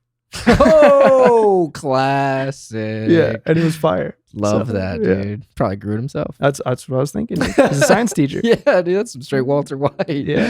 You know. So moving into a little bit later, I want to say around 14 or 15 was when oil started becoming a thing, and like BHO. And like motherfuckers trying to blow themselves up, basically trying to blast dabs in their garage. Yeah. Like that shit. Yeah. So I was just gonna ask, like, were you early in on dabs from the beginning? Unfortunately, so. So were you like were you trying to make it, or were you just like just more on the consumption side? There was thought put into making it. Never really committed to it. Always seemed a little scary to me. Yeah. Because of all the horror stories. Yeah. You know, like just the idea of like a bunch of butane everywhere just freaked me out, right? But you know what I mean? Like, I don't want to blow up. You know? Yeah, dude. Jesus. Yeah. So, but I was dabbing it back then. Yeah. And I think back on those days sometimes, dude, and I'm like, I can't believe like nobody, I don't know, like I don't want to jinx it, but we were dabbing some nasty shit. Bruh. Yeah. Shit was black And sappy. And it literally looked like nothing related to weed. Like my dad found my dabs and he knew I smoked at this point in this time. Like he knew I was smoking the devil's lettuce. Not a big deal to him. You know what I mean? Right. But he found my wax and he was very concerned. He sends me a picture of it. He's like, what is this? I was like, it's black tar. Yeah, exactly. Just like first thought, it's like, is this fucking heroin? Yeah. I told him, I was like, it's weed, Dad. He's like, doesn't look like weed to me. I was like, doesn't look like weed to me. Yeah. I was like, don't worry, bro. It's weed. And I came home and I showed it to him and like, I gave him a small dab. I was like, dude, I promise. You think I'm going to fucking give you heroin? You know what I mean? Like, just chill out. Just take this dab and shut up. You know what I mean? Yeah. And he took it and he was not a fan, but he thought he's like, dude, this is not how weed is supposed to be smoked. He was like, for sure. You kids are crazy. You know? He's like, I am way too high, way too fast. Wait, and the burn, because remember back then it was red hot. Yeah. It was like, oh, bro. Fuck. Horrible. Like I remember. Holy shit. Do you remember dabbing with your boys? And it would be like, all right, bro, you hold the, it wasn't like a hood, but a dome. You hold the dome. Oh, right. Yeah. And I'd sit there torching. I'm like, and then my buddy, I was like, you hold the dome. All right, ready? 3, 2, 1. I would take the torch off. He'd throw the dome on immediately. Yeah. And then you'd blister that dab in there. Dude, fuck. And you would hear it like sparking and shit. Fuck, dude. Yeah. And then like after you hit it so many times, because we never used Q-tips. No. Then the shit would just like literally just catch fire every time you tried to light it up. Yep. Just like, what are we doing here, bro? Pool of carbon on the top. Dude, you know what I mean? Fucking crazy. To think about that is so funny now. Because even when I was, I started working at the Good Dispensary in 2018. And even at that point, I still had friends that were dabbing like that, where like they refused to clean their dab rig. They refused to buy good wax. So they were buying shatter. Yeah. That was terrible. Really, really cheap. And even that's better than fucking the black tar shit we were smoking on. Yeah. But anyways, like they would do the thing where they would just light it, hit it. And like what they would do is they would literally light it up, know that it was going to start smoking, like the flame or whatever. Yeah. And they would just blow the flame out. I would too. It's like, bro, I did that. Oh my God, this is so bad. Literally horrible.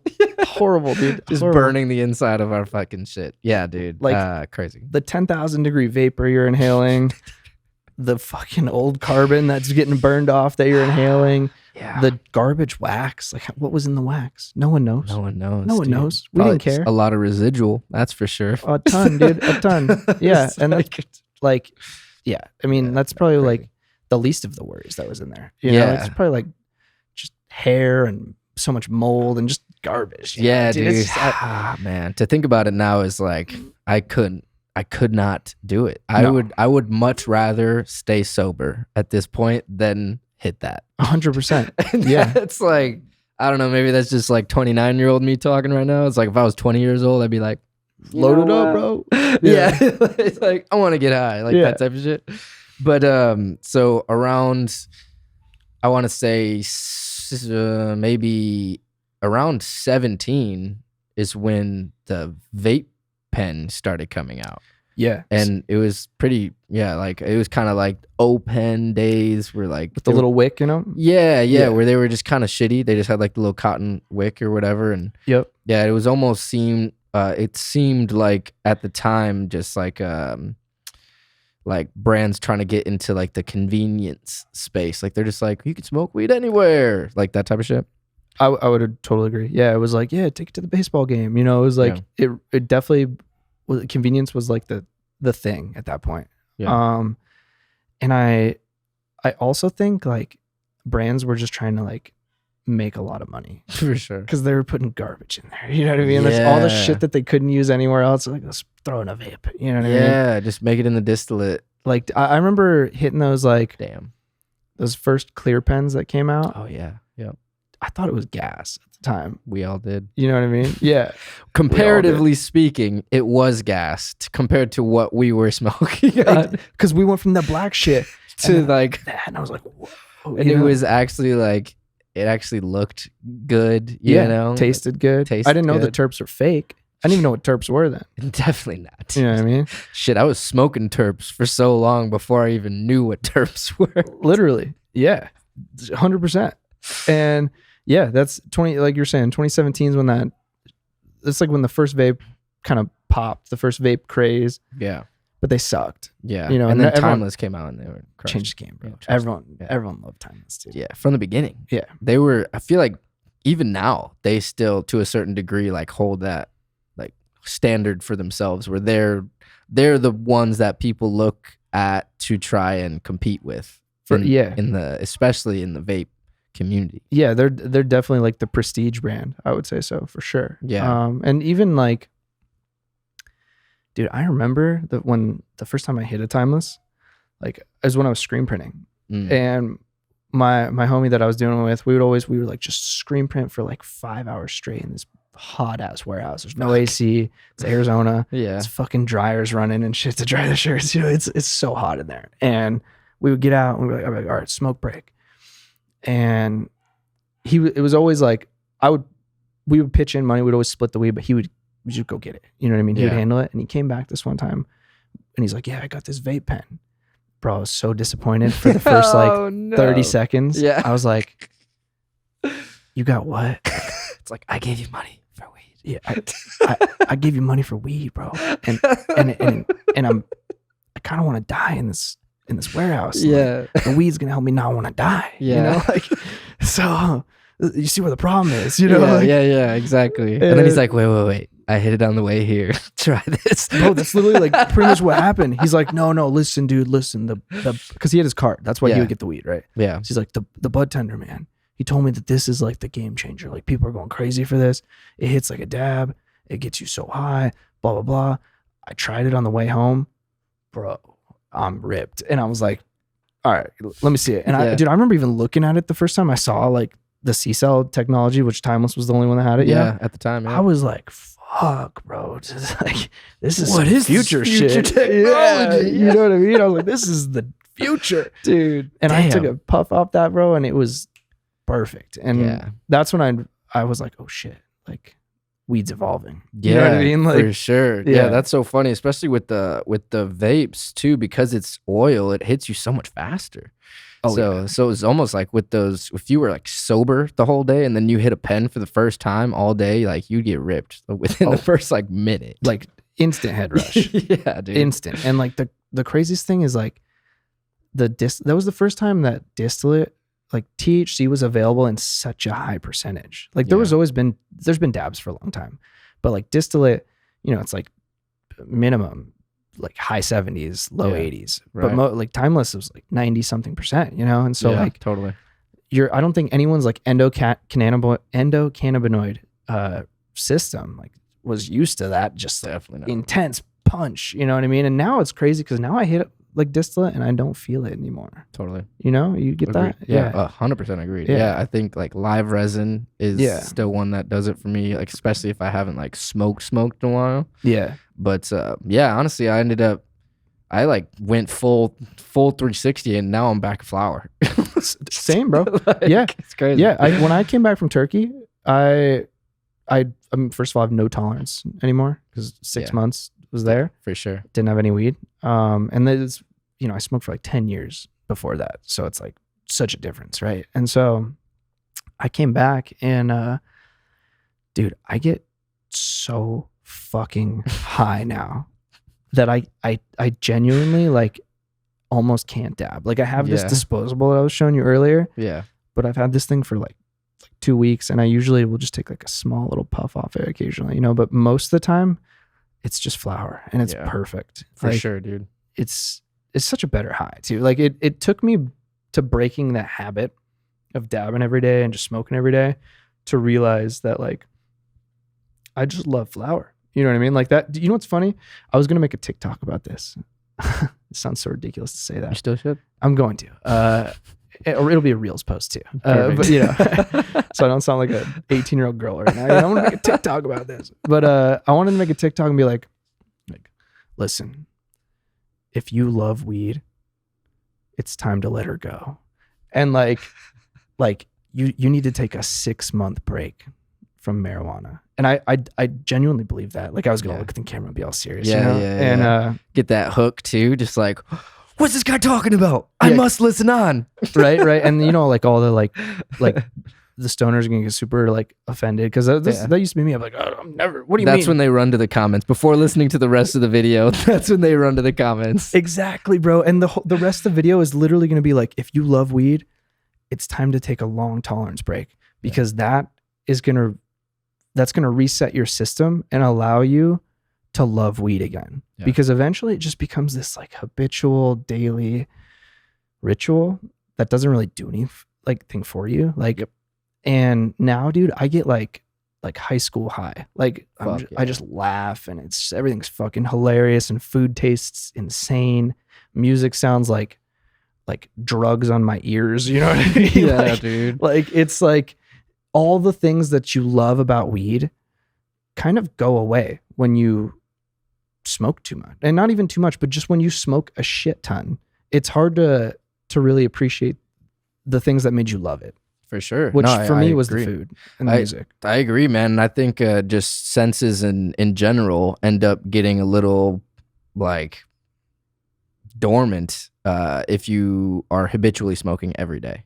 For sure. And that's the thing where we're talking to you guys that smoke 3 times a day, every day, 365. You know, that's the type of shit where if that's you, just take a break for 6 months and see how much higher you feel after that 6 months break. Yeah, that's what I'm saying. Like, you're gonna fall right back in love with it. Don't stop forever. Yeah. But just like give yourself that break. Yeah. To remember. I would even argue that even less time can be just enough time to like reset. Just like if you quit for 30 days, 60 days, 90 days, like 1, 2, 3 months alone, that will give you the break, your body the break that it needs to remember that, you know, you're not smoking every day. And it's probably going to be tough. If you've been smoking for 10 years, probably going to be tough to not smoke for 3 months. Yeah. But I promise you, if you don't smoke for 3 months, you're going to re-fall in love with that plant. Yeah. And remember why you fell in love with it in the first place. 100%, dude. Yeah. Like 100%. And it's like,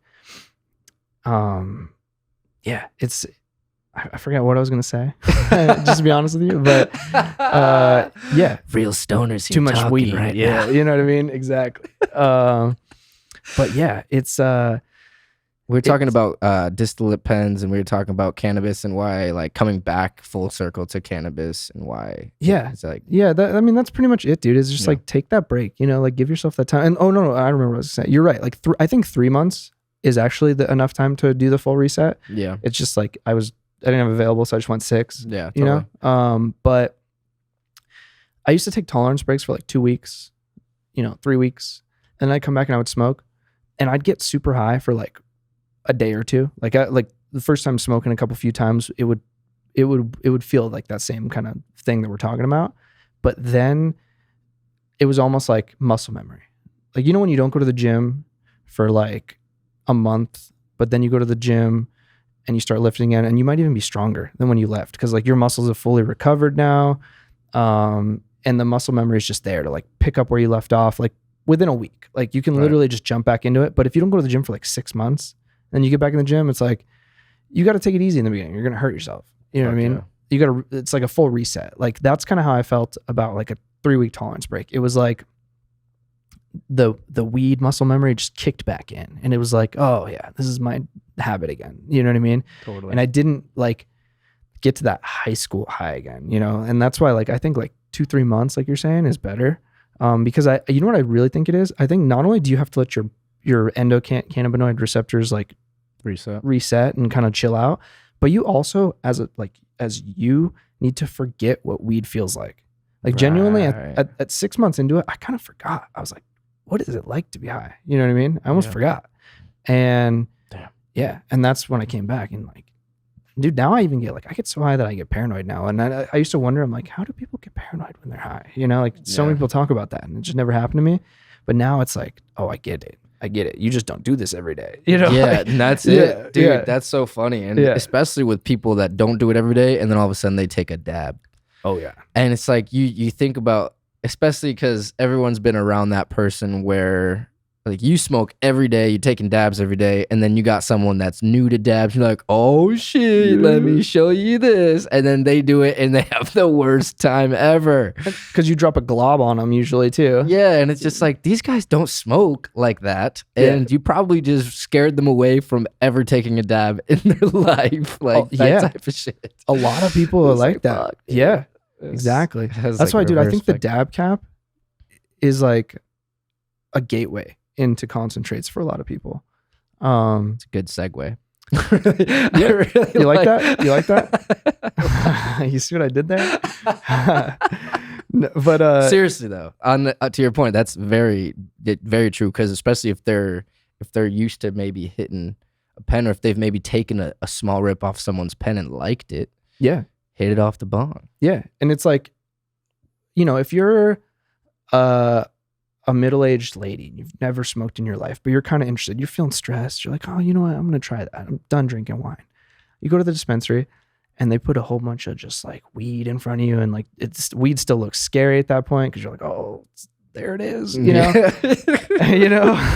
And then you see the dabs and you're like, I don't even know what the hell that is, you know. But then you see this little cute little vape, especially how the disposables are coming these days, they make them so like just colorful and, like Hello Kitty, like basically, so it's like, obviously you're gonna buy that as a 50-year-old middle-aged lady, you know what I mean? So I think that's kind of, and just a lot of people like that. It's just, the vape is very like inviting. It's very like, oh, I'll take a little puff, no big deal. Right. And then they start smoking vapes and they like vapes, and then they hear about the DabCap through either like social media or their friends or whatever. A bud tender tells them, they're like, no, it sounds kind of nice, I'll try it out. Then they try it because it's the thing that they've been doing the whole time. Like you're saying, they're already used to it, but then they take it through a bong and they're like, wow, crazy, that's nice, dude. That's kind of what gets them through that door, Yeah, for sure. Makes them more open to the idea of concentrates as a whole. Yeah. So I mean, and glass. Yeah. Oh yeah, for sure. That was a big part of like DabCap's customer journey.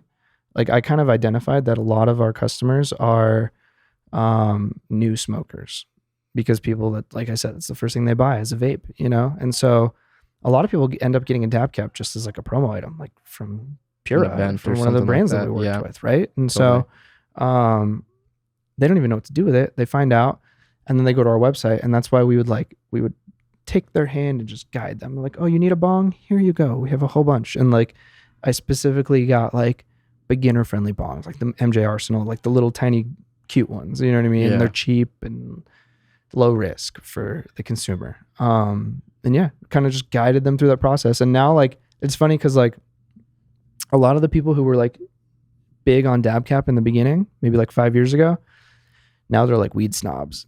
They're like, oh bro, unless it's rosin and it's out of a fab egg, and you didn't, and you better light the torch with a blazer. Like, don't be using no creme brulee torch around here. You know what I mean? Like, anyone who's watching it just doesn't smoke weed has no fucking clue what I'm talking about. But I can identify the person you're talking about. You know what I mean? And I picture them in my head, yes. Yeah, and like those were the biggest DabCap stands like back in the day, and now they're like,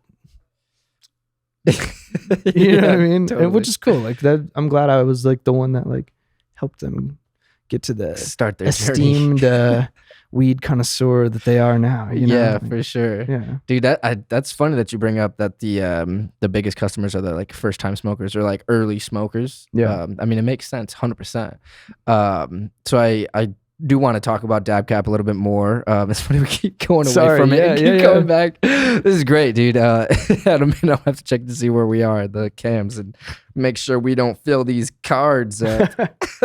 So there's a couple questions that I had surrounding DabCap, and one of the main ones that I wanted to ask you was early challenges with running a cannabis or a company in the cannabis industry, even though you're not like a cannabis producing company. For sure. Because there's a lot of, especially online, being like a company that relies a lot on online stuff, even if it's just marketing, how like they've shut down your Instagram so many times, and how you get like shadow banned, and just the industry as a whole. Like, how hard was it to come up in that, especially in the early days? Yeah, that's a good question. Super difficult from like multiple different angles. First and foremost, even before the marketing, like getting a merchant account as an industry related thing, even though I don't sell weed, I sell a weed accessory. Getting a merchant account is way harder for like wholesale purchases or something like that, or what is it? Merchant account? Running a credit card. So like a business card. Yeah, no, not even a business card, but like when you go and order on my website, right, that gets run through a merchant account. And normally, like, you know, if you start selling water bottles, you can just sign up and use Stripe, or you can use Shopify payments, or you can use PayPal, you can use Square. Like, there's a bunch, you know, and you can't use any of those when you're cannabis related. Wow. Yeah, none of them. And in fact, if they catch you using them, which is exactly what happened to me, because I was using PayPal in the beginning, they will, not only will they ban you, they will take your money, whatever's in the account, for a minimum of 180 days as they do like their investigation. And even worse, they add you to the TMF lists. What's that? It's a terminated merchant file, which That's basically like a federal means list? It's pretty much the no-fly list, but for processors, for like merchant accounts. So if I go apply to like Square after PayPal put me on the TMF list, they're going to say, oh no, you're on the TMF list. We can't help you. You know what I mean? Or like Stripe, same thing. Shopify payments, same thing. You do not want to be on the TMF list as a business. And it's tied to your EIN.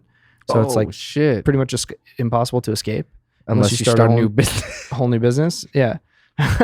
So it becomes a problem, you know. I can see that. Yeah. So that was problem number one, which there's ways around that. You got to use like what's called a high risk merchant. And that basically sounds high risk. Exactly. You know, yeah. And you pay more fees with that, which kind of just, it is what it is. You know, there's no way around it. That's partially why like smoke shops and everything are so expensive, everything industry. Because like if they take a card, they're paying a higher fee for that. And most people don't know. They just think they're greedy. But wow. You know, so there's that. Then get onto the marketing side of things. It's a whole nother like set of challenges, because you can't run any traditional ads. So you can't run paid ads.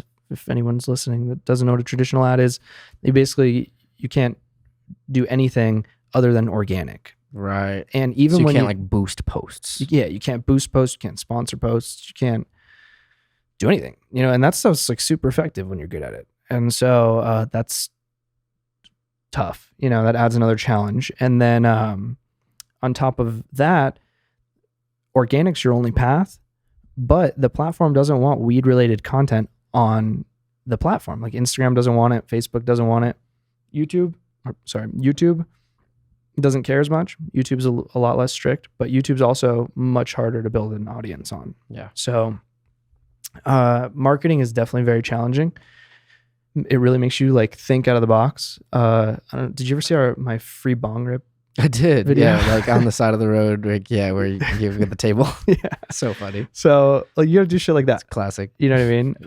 Yeah. And you just gotta hope that it pops off. And like that's kind of what I did in the beginning. Is I got really lucky because my first few videos went pretty viral. And all I did was like I went to Tempe Town Lake, and you know where the walking bridge is? Mm-hmm. I just took a bunch of bong rips like with people walking around in the background. And like all you could see was the bong and like my wrists. And it just comes in, boom, I rip it.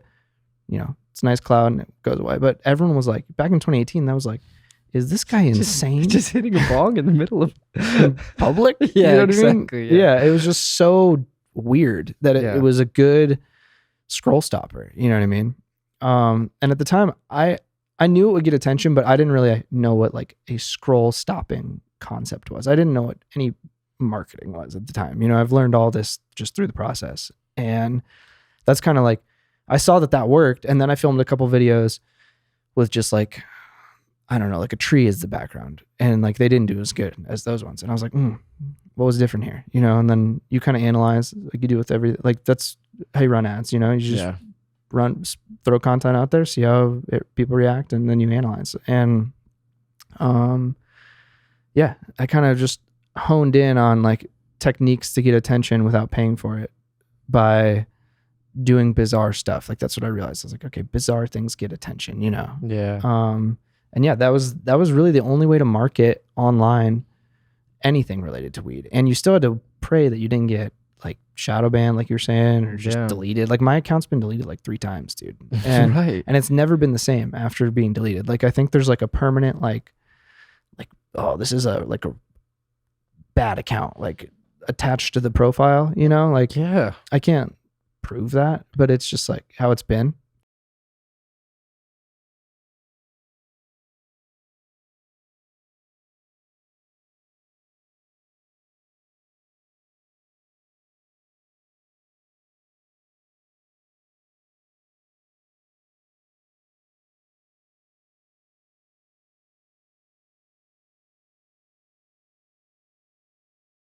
To use the same device to make the new account. Yeah, it's definitely, it's the IP of the device and it's the MEID, the device ID too. So like you can, you can like use a proxy, you can use a VPN, you can change all that. It still knows because your IMEI is the same. That's you know what I mean? it is. Yeah. And so you gotta buy a whole new phone. You know, like thanks Zuckerberg. Yeah. Damn, dude. So so then I guess on that note, real quick, I'm gonna check these.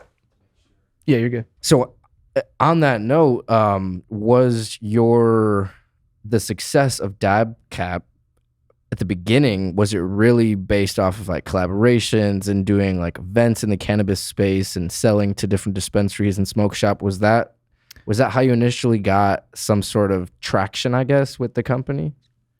Yes. Dude, it's weird because it's like the 2 verticals, like, and by the 2 verticals, I mean direct to consumer and wholesale, kind of fed each other. You know, the direct to consumer, I had a bunch of videos pop off, did really well. It kind of like pushed me into the community. Like a lot of community people, I was very lucky. Like, and shout out to everybody right now. Like there's so many people in the industry that have like pretty much are day ones. And I showed up to, do you ever know what the DL Lodge was? Nope. So, you know, obviously you know Earl Cup and 710 Cup. Yes. So those guys used to have this like smoking lounge called the DL Lodge. Down low. Devil's Lettuce. Very nice. Yeah. And I showed up, dude, and I just like made it rain dab caps in this place. And I didn't even know what this place was. It was in a rough part of town. Yeah. And I'd never been there. And I'd seen it on Instagram. I just popped in. Just, you get a dab cap. You get a dab cap. You know? Yeah. And then Jim like pretty much wanted to kick me out because I guess you had to pay to like sponsor. Yeah, you had to be a sponsor to like represent your brand out there. I didn't know, dude. I was a kid, you know? And so he was cool about it because he realized he's like, oh, this is just a dumb kid, you know? So and I fuck with this product. Yeah, it's kind of sick product, you know? Yeah. So that worked out because that got like a bunch of people that were like actively engaging with my content, which the algorithm liked, boosted me up. A couple shops saw, then they're like, hey, can we get these? I was like, sure. Why not? You know, of course you can. And then the more I would grow, I had to hit like a certain level. I had to hit like level 1 on the direct to consumer. And then all the stores started responding because they want the hot thing. They want, oh, this product's popular. It's going to bring customers in. It's going to make me a millionaire because they're going to all want to buy these. You know what I mean? It's not how it works. Just so any smoke shop owners are listening, like that is not how it works. You got to do your own marketing. That's the problem is they all get these popular products and they just think it's instantly going to sell. It's like, no, dude, you got to push it, you know? Yeah, for sure. But yeah, so a bunch of shops would pick up the product and then more shops would see the other shops picking it up because they all have eyes on each other, you know what I mean? And then they would more pick it up. Yeah. And so I'd kind of maxed out that side of things. And then I was like, all right, I need to put more attention back into this side. And then I got this to like a higher level and this to a higher level. And they kind of just grew with each other, you know, if that makes sense. Totally. Just like the relevancy created interest, the interest created wholesale sales, the wholesale sales would end up creating more interest because people would then go buy them in smoke shops.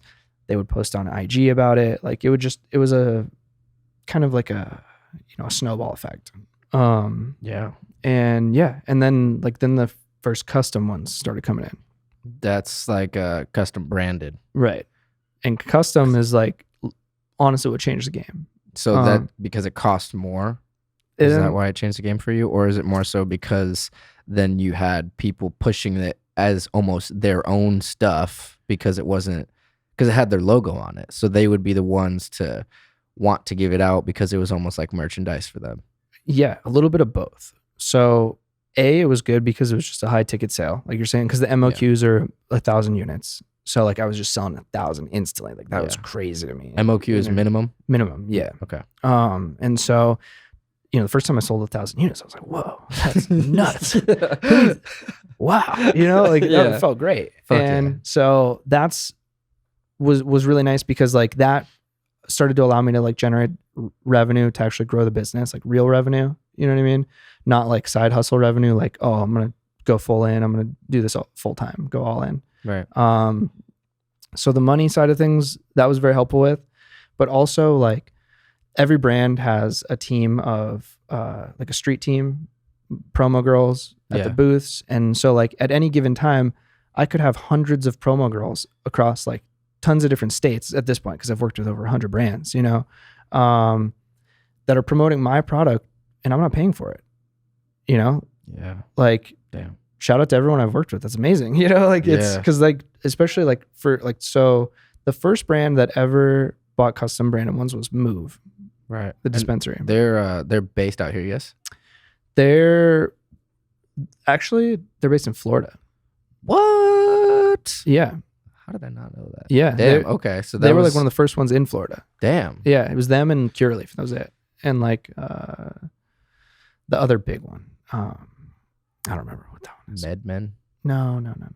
I don't know. We'll remember. It's like 3 big chains that like Florida is like, they only have like a small amount of licenses, but each license like allows you to open like 20 or 50 fucking stores or something. So yeah. So like it's crazy. Damn. But Move ordered the first Move like custom branded dab caps from me, and that was pretty cool. That was like the first time I did it. And then like, dude, probably like a year almost went by before the next brand did, but then it was Timeless. Ooh. Yeah. How many did they order first? Their first order was like 10,000 units. Yeah. Saw that coming. Yeah. And that was crazy for me, bro. Ooh, that changed everything, I'm sure. It literally changed like how I view life. I was like, you can, like, that was the most money I'd ever seen in my life. You know what I mean? Yeah. I was like, dude. and I just made this on one deal. Like that was like, I couldn't believe it, bro. You know what I mean? Jeez. Like that was like a year's worth of serving in one deal. Like fucking insane, Like, yeah. So, holy shit. Yeah. And that was pretty early on. That was like probably like a year and a half into the business. So that was, Damn. It was a really nice boost. And what came from that was even better. So many other brands copied Timeless because Timeless is the trendsetter. Yep. Brought in tons of other deals. And that's kind of what I mean by like, these things just like fed each other. Like the DTC fed the wholesale, and then the wholesale fed the DCC and even more. And then I got to like the custom branded, and then we got more and more and more. And like, that's, it kind of just like, what I equate it to is like when you're going to the gym and you go for like a year straight, but you go every single day, or like not every day, but like 5 days on a week. schedule. Like yeah, scheduled, and you don't skip it. You know what I mean? Mm-hmm. Like you'll develop a ton of gains, and you won't even like realize until one day you're just like in front of the mirror, just like, oh yeah, look at me, like, checking yourself out. You know what I mean? Yeah. And you're like I remember when I was in high school, like when I first started working out, like 17, it took like a year, but one day I was like getting dressed and I was like looking down, I was like, I kind of got a little bit of pecs. You know what I mean? Like I didn't even realize, because you don't realize as you're developing. You just realize one day it's there, you know? That's almost like how it was when I was like in that early grind stage of DabCap. It was like the day-to-day hustle of like, dude, my starting DabCap was crazy, bro. Like my first batch came in just like bulk packed, just in bags, like just fuck tons of DabCaps in plastic bags. And like they, then I was like, oh shit, I guess I need packaging. Like I didn't know, I never started a product, Just like give them in a plastic bag. It wasn't even that, dude. They came in like huge plastic bags. So I just give it to them. You know what I mean? Oh, like yeah. They weren't even their own little bags, Yeah, right. And so I started using those weed containers, the pop tops. Oh, right. Yeah, I got a wholesale account over at Sunset in Phoenix, wholesale supplier. Mm-hmm. When would pick up like, I would do this like 3 times a week. I would drive all the way down there. It's like 40 miles away. You know what I mean? Deep. Pick up like 6 boxes of pop tops. They come in like boxes of like 180 units each. Mm-hmm. And I'd go home and I would pop open because they come closed, of course. Yeah. So of course. you got to open like 3,000 of these things. So I would just sit there and like listen to One by podcasts. Yeah, just pop. Dude, my hands would get so sore. That's You crazy. just got to squeeze them, Yeah. And then I would, Damn. so you got to open them all. Then I had a little instructional insert, which didn't come till like several months in. For a while, I was just sending them in these containers, But then people were emailing me like, how does this work? It's fuck. So I drew up some instructions and put them in there. You know what I mean? Yeah. And so basically the whole process was like open them all, instructional insert, dab cap, put a sticker on it, then seal it. There you have a unit. That's crazy. But I would do it like Ford style, like yeah. assembly line. So Yeah, open, stuff. Yeah. Fill. Sticker. Yeah. Close. You know what I mean? Damn. Oh And my God. I'd do that like 1,000 times a day. How many would you do at a time? Like it depended on like a lot of factors, but usually like every day it was like several hundred to 1,000. You'd be there for hours, bro. Bro, I was doing it's crazy shit. And like, by the way, I started this company in a bedroom that was dead ass. Like I'm not even exaggerating right now. This bedroom was probably a maximum of 10 by 10. Maybe 10. Yeah. Like, just a box. Like, bro, I had a full size mattress. Yeah. Not even queen, full, Took up half the room. More than half, like 80%. Like I had to like sneak by my bed to get in, what I mean? And like I was doing the business in there too. Yeah. I had like stacked boxes to the ceiling. Damn. And yeah, so it was kind of crazy because I was fucking doing all that in there, and then I was packing them all and shit. It's just and then packing it, dude, back then was crazy too, because like I had to learn every step of the phase, right? So like how I would print how I would make shipping labels is I would just take a normal printer, I would pull the file up, print it out of Shopify, and then I would take scissors and I would cut every single one of these fucking labels out. You know what I mean? Because it's normal copy paper, right? And then I would tape it like laminate. Yeah, basically. It was like 3 strips of tape onto the bubble mailer. Yeah. There you go. Like, dude, even that alone took so long. Like now I have label printers, obviously. Yeah. Machine gun. Some demos. Yeah. Yeah, you know what I mean? Yeah. Yeah. Exactly. Whoa. So it's crazy. And then eventually I went from that to like, then I would buy full printer papers that were label sheets, like big, like 8.5 by 11 label sheets that you put in the printer and then print it, and I'd still cut it out. But then I'd at least stick it on versus taping, which saved like X amount of time. Then I just started learning about optimizing my time this way. Yeah. And that's yeah, crazy. like that was the whole like dude, I'll tell you something even crazier. I used to have to hand wash every dab cap. Yeah. What? Yeah. So fucking is it because they would come all loose and all dusty and shit? They would come dusty as hell. Yeah. And it's because my first manufacturer that I used made fish tank parts, like grommets and like rubber tubes and stuff. And I specifically went to them because I didn't want to go to one that would like know what the dab cap's for and steal it. Because a lot of these, there's so many silicone weed things, you know? Yeah. A lot of these manufacturers will take your idea Yeah. and then they'll take it and they will Chinafy it, which basically means they will make a fuck ton, flood the market, make the value like $1, right, and ruin the product basically, because then they don't market it. They make a shit ton, they flood the the market with it, they drive the price as low as humanly possible, and then they do absolutely zero marketing. Yeah. So then all this silicone just sits in this cap form on shelves forever, never gets used. So like I was very like aware of that even in the early stages that I could get ripped off. So I used a fish part manufacturer, and yeah, the parts, like the dab caps were dusty and gross, and I had to literally hand polish every one. Like, thank God I was in the restaurant industry before that, because I had some experience polishing glasses. Yeah. And I would polish every one of these fucking dab caps, dude. And like we're talking thousands. Like I probably have polished at least 10,000 dab caps before I like found a new manufacturer, and my new manufacturer's a killer. Like I've been with her for 5 years now, and she's just a beast. Fuck yeah, that's a long time. I mean, that's almost the whole age of the company. Yeah. So you started like a year in almost. You started working with her about a year in. Actually, more DabCap history right now. There's a lot of DabCap history being revealed. People don't know about this either. This is good. I sold the company 8 months in for about 3 weeks. Yeah.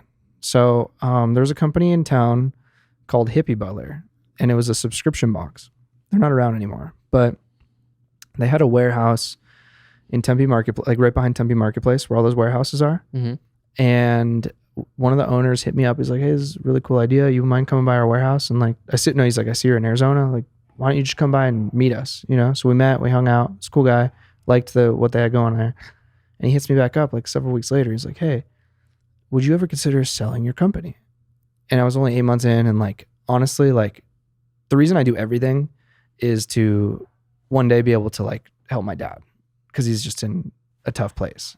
And so like, I thought this was like a quick way to like get closer to that goal immediately, you know? So I was like, yeah, I'll fucking sell my company. I don't care. You know what I mean? And they offered me a little over 80,000 in shares of their company, which their company was traded on the Canadian market under, I forget what ticker sign. It was they're owned by a bigger company that was traded, right? Okay. And they offer, it was like MJIC. You can look that MJIC up. I think they're defunct now, but they sold me like $87,000 worth of MJI, or they exchanged that for DabCap. But part of the deal I included was an unwind clause, which basically meant like, you know, both parties have 4 weeks to assess whether or not they're happy with this deal. And if they're unhappy, you can reverse it. It's like a Uno reverse card. You know what I mean? And no hard feelings. Like just go our separate ways, you know? And so I did it. I signed the paper and I started working in this warehouse and in Tempe, and I was like the manager of DabCap almost, you know? And so I was still doing DabCap stuff, but working for them, salaried employee at this point, you know? And 3 weeks into this, I was just like, fuck this, dude. Fuck this. Yeah. Like, fuck this. I would much rather be ripping this bitch out of my 10 by 10 bedroom, doing it on my own, working on my time, you know, under my own discretion, than dealing with this bullshit. You know, it's corporate, like just corporateness. You know what I mean? Yeah. And yeah. So I told them, I was like, we're unwinding the deal. Sorry about it.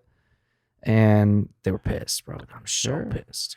They were, in their eyes, they're like, man, we just got to fucking steal. They thought they crushed it. Yeah, they thought they fucking crushed it. They're like, all right, one more week until this contract's final. Yeah, this idiot's stuck. Yeah, you know? Yeah. Yo, fuck, dude. Yeah. For you to have the foresight to pull out of that is so fucking key to the success of DabCap, to what it is now. So happy I did that, dude. Like, all this history on DabCap is fucking exactly the type of shit that like people have no idea. Like that's even the fact that you sold it for a second. Like that's crazy, dude. Most people have no idea. Dude, yeah, for sure. And to break off on that, there was something that I was thinking about. Oh yeah, this is it.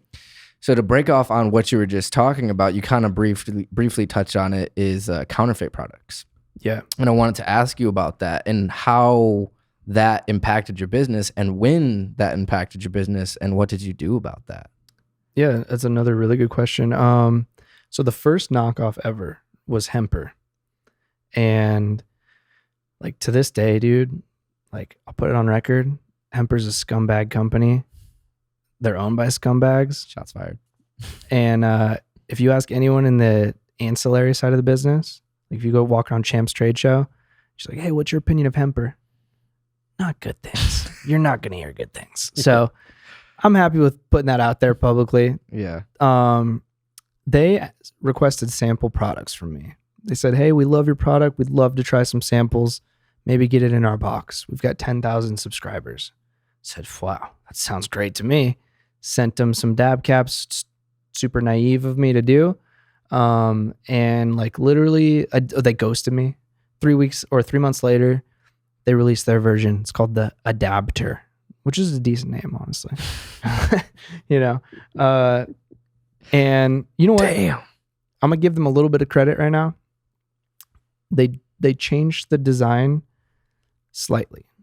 They added their own little twists to it. They stole the core, but they changed part of it. And that's really business. You know what I mean? As an entrepreneur,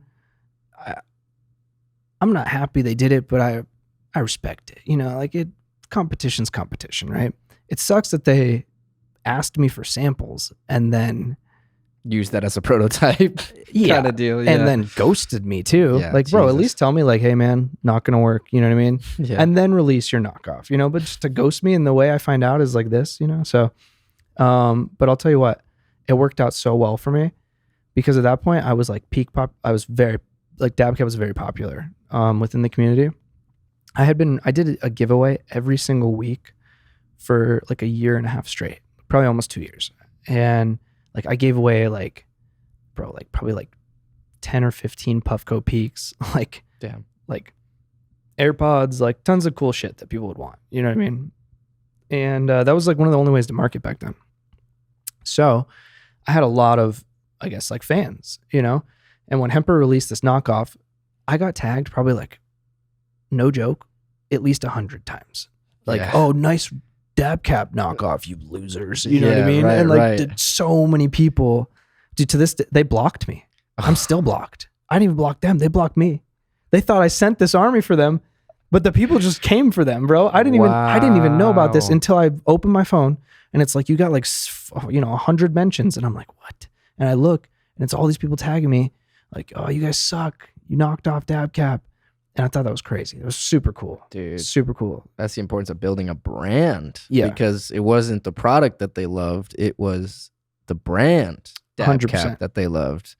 Because if they 100%. just loved the product, then if it was slightly cheaper to go with Hemper, then it'd be like, oh, wow, thanks for making this alternative version of DabCap that I could spend less money on. But Yeah. no, they're like, fuck you, DabCap for life. Bro, like they were going to fight these guys for me. Hell yeah, You know what I mean? dude. Like they were more mad than I was. Dude, so were there any other companies that like went to the level of like bootlegging you completely like that? Yeah. There's been like at least 6 knockoffs. Have you pursued every one of them in like a legal type of way, or do you have trademarks or Only one of them I sent Cease and cease and desist to because they literally like they were calling it the DabCap and they were selling it as DabCap. And I was like, bro, you guys are crazy. You know what I mean? Yeah. Like all the other ones, I kind of let them just do their thing. Cause honestly, it's really difficult to build a brand in a business around a piece of silicone. That's really the only like, dude, every single one of the knockoffs that have come out has failed. And because at the end of the day, what it comes down to is like most of these guys are huge companies knocking me off. And this one product is not going to generate enough revenue for them to like put assets into it. And so they kind of just release it and they kind of just hope it explodes because of DabCap's popularity. And then it just fizzes away. when it doesn't deliver the results that they expect, then they're just like, They drop it. we move to the next thing. Exactly. They move on. They just take it as a loss and they move on, you know? Wow. Which, yeah. So there was the Hemper knockoff and then right afterwards became this 3D printed knockoff, which was like a joke. I didn't even acknowledge this person's existence because like it's 3D printed, bro. It's Like, not gonna fucking work. fuck no. Just It would like- take hours to make Yeah. one. You know what I mean? like, bro. there's so many holes in this business. I'm just gonna let you figure that out. Yeah. Like I almost feel like I should help them. You know what I Sell mean? them on some consulting. Yeah. You know, I got China on my side. This Yeah. guy's got an Ender V3 3D printer. You know what I mean? MakerBot. Yeah, exactly. So I wasn't too worried about that one. And then the third knockoff was China. Oh, really? That one was a little scary at That's first. a big one. Yeah, because the brand is like a big vape brand, hardware brand. So they sell their own brands to like wholesalers and smoke shops, but they also sell hardware to other brands who are then like under there. Like I don't know if you've ever heard of like Dabago or Dabago. They were popular back in like 2018, a long time ago. That's literally just a white labeled version of this China brand, you know? So they knocked me off. They're called Greenlight Vapes. They started selling theirs as like the G cap, but it was so ugly. It was like such an ugly device. Like honestly, the DabCap is oddly aesthetic. I'm not like, It is. and it's my product, so I'm, I'm biased, but like I designed it to like look at least decent. It was a part of my goals. I wanted to look good, Yeah. I wanted to look as high end as you can make a piece of silicone look. Fuck You yeah, know what you I can mean? put that shit on a necklace, bro. Yeah, exactly. You know, I do now. The V5s, Yeah. you know, lanyard. Yeah. Fuck yeah. Yeah. And so the G cap, I wasn't that worried because it was ugly and stupid looking and it was huge. It was like this big. But it was like, man, that's a big company. Maybe it's a problem. You know what I mean? Then the next one came out and the next one. And a big reason of why like so many of them have also failed. And this is a little sauce for them if they're thinking about like, oh, maybe we'll try it again. Maybe we'll rip that guy off again, you know? None of the competition devices had real estate to put an accompanying logo.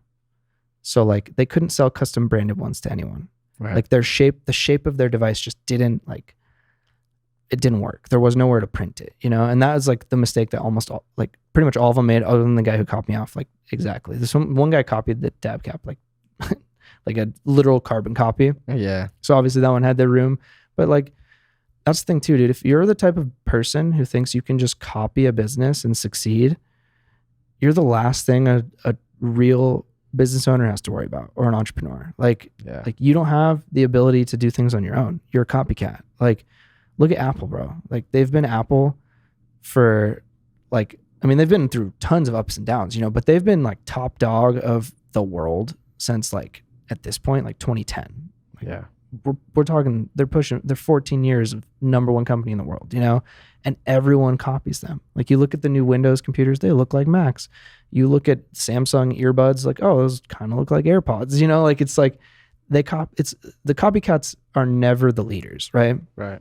So I was never worried. I was like, dude, if you're going to copy me, you're never going to beat me. Yeah. You know what I mean? Exactly. So I wasn't too worried about that either. And like, That's none of the knockoffs has really stressed me out, dude, because of that. Yeah. I mean, it's funny that you say it like that because it almost makes sense. Like if they beat you, then they don't have anything to copy and then they don't have any plan to follow. What are they going to do? Yeah. It's just like they have no long-term strategy. It's like short-term trying to cash in on your popularity. Exactly. So if DabCap dies, then what is there to chase? Exactly. Whoa, dude. Exactly. And that's so true. That's how it worked out. And that's kind of like what I had realized over time. I was like, you know, I'm not going to stress about this, you know? Yeah. And that's been the history of the knockoffs. Dude, I guess leading that into the next thing, after, you know, you started making all these different variations, started doing all these collaborations, you built DabCap up to a certain level, you started offering more products. So you started collaborating with glass makers, you started offering glass. You made a product that was inspired by a Puffco thing. Yeah. The hot knife that you made, the blade. Yeah. And when I saw you do that, I was like, this dude is smart. Thank you, bro. Yeah. Because I thought when Puffco came out with it, I was like, damn, that's super smart. But for $50, holy shit! Like that's what kind of technology is this? This is fucking vibranium. Yeah. So I was so confused, but I was like, the idea was really great. And Puffco is, you know, always been top dog in they're Apple of dab rigs. Yeah. So the blade, kind of talk about that, and like, were you immediately like, I got to do that, or what was that process like? Yeah, actually, so I thought the blade was sick. Or not the blade, but the hot knife. Yeah, I thought it was awesome, dude. And like the marketing was really good for it because you know, really like I hate a dirty dab tool for sure. And they really like honed in on the like, look how easy you can clean. You just get it hot, wipe it, done. Yeah. You know what I mean? And so I thought the hot knife was a great idea, but I thought the price was crazy. Yeah, $50, dude. And where the idea came up from was in my buddy's garage. We were dabbing. He's got like a little smoke zone in his garage. Nice. And well, nice half the year, horrible the other half. Right. You know, yeah. But summer months. Yeah. So we're dabbing. I dropped his hot knife, and it fell straight to the floor and split the tip off. And I was like, "Oh shit!" And I was like, "Bro, I'm sorry.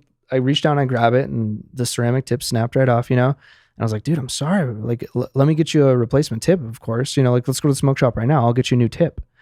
And he's like, okay. At first, like, he wasn't mad. He was like, all right, yeah, no big deal. You know, let's go get a new tip. But then we're trying to get the tip off.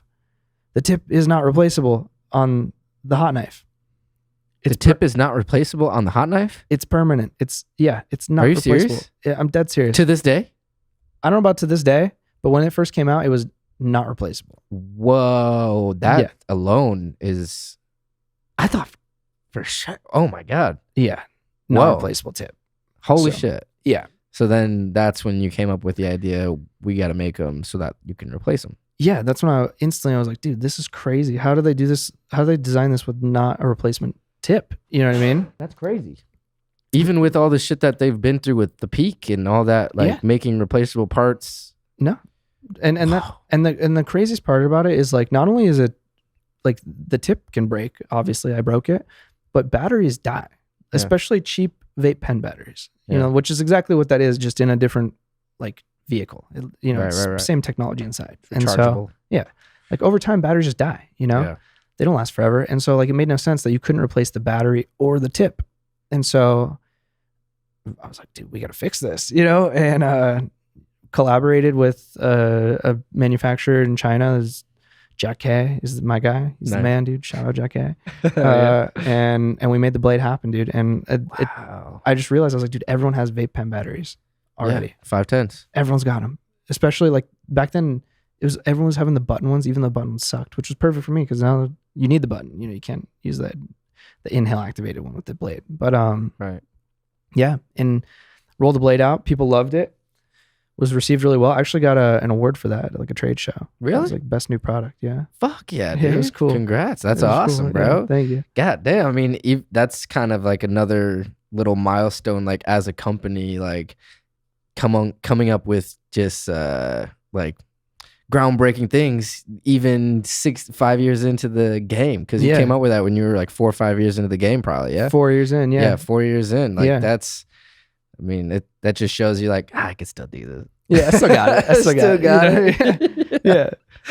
Dude, I love that. So that was, and the blades was gone really well. I wish I would have marketed it a lot harder than I did, because now there's just like so many other people selling the same thing. It's really easy to copy, to be honest with you. But a lot of people still know that, like, you know, DabCap's where you get the blade from. So people still buy a ton of them. Like, it's $20 too. Exactly. And it's a killer deal. You know, like a normal dab tool is $20. Yeah. Might as well buy a smart dab tool. For sure. You know, like, especially in today's market, like everything's so expensive these days, you know? Yeah, man. So, no, because I saw that and I was like, man, that was such a smart move. And it's, when I was looking at your website, I noticed that you do have like different glass makers and stuff. And I thought that was really cool that you, expanded to bring on like partner brands in a way to sell on your site. I work with Conviction. He's out here in Phoenix, actually. Okay. We made some custom rigs, DabCap branded ones through him.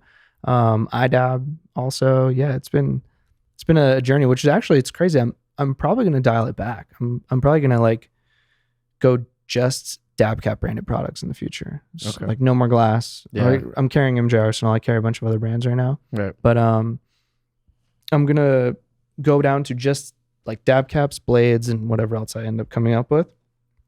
But that's because I'm moving into probably a 3PL soon. What is that?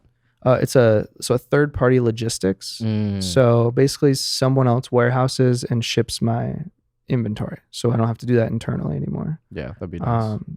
Super helpful for just like time optimization and like just facilitating growth. Like there's like if you do stuff internally like that, like it's either you have to do it, which takes tons of time, or you have to pay someone to do it, which means like then you've like, I don't know, are you gonna do W-2? You can do 1099. How that's, there's just so much more into it versus like, all right, here's my stuff, ship it. You know? Yeah, like, totally. But so flat rate. Yeah, but with that, I have to kind of reduce how many SKUs I have because there's so many products on there right now, and like they pay you, or you pay per SKU that's like picked, packed, and stored. Damn. So. Yeah, and you have like 1,000 different variations on the DabCap. Yeah, like 10 different colors and shit. Like, for sure. Man, this is so great. I want, like, there's a few things on here that like I need to touch on. Yeah, go. But we should definitely, man, we almost might have to have a part 2, bro. Bro, I'm always down for part 2. Fuck yeah. I'm 15 minutes away. Yes. Yeah. It's cool that you've evolved the DabCap so many times based off of the different, tips that are out there. Like now you're on the V5, like you were saying earlier, and it's got so much compatibility with that one cap. Thought that was amazing. And also the glow thing. I thought that was so cool. Thank you. So Thank you. yeah, I wanted to touch on that and say that like that innovation is like that's what sets you apart from all these other guys too. It's just like you're not just doing regular shit. It's just like yeah. That I think that also, like you're saying, it makes it harder with the copycats, because then they're like, oh fuck, dude. I said the same thing when new hardware comes out, and I'm like, dude, the DabCap's not gonna be compatible with that, and I have to make a new one. My first thought is, oh fuck, because now I have to like design a new one, make new molds, order a whole bunch, do the whole thing. Yeah.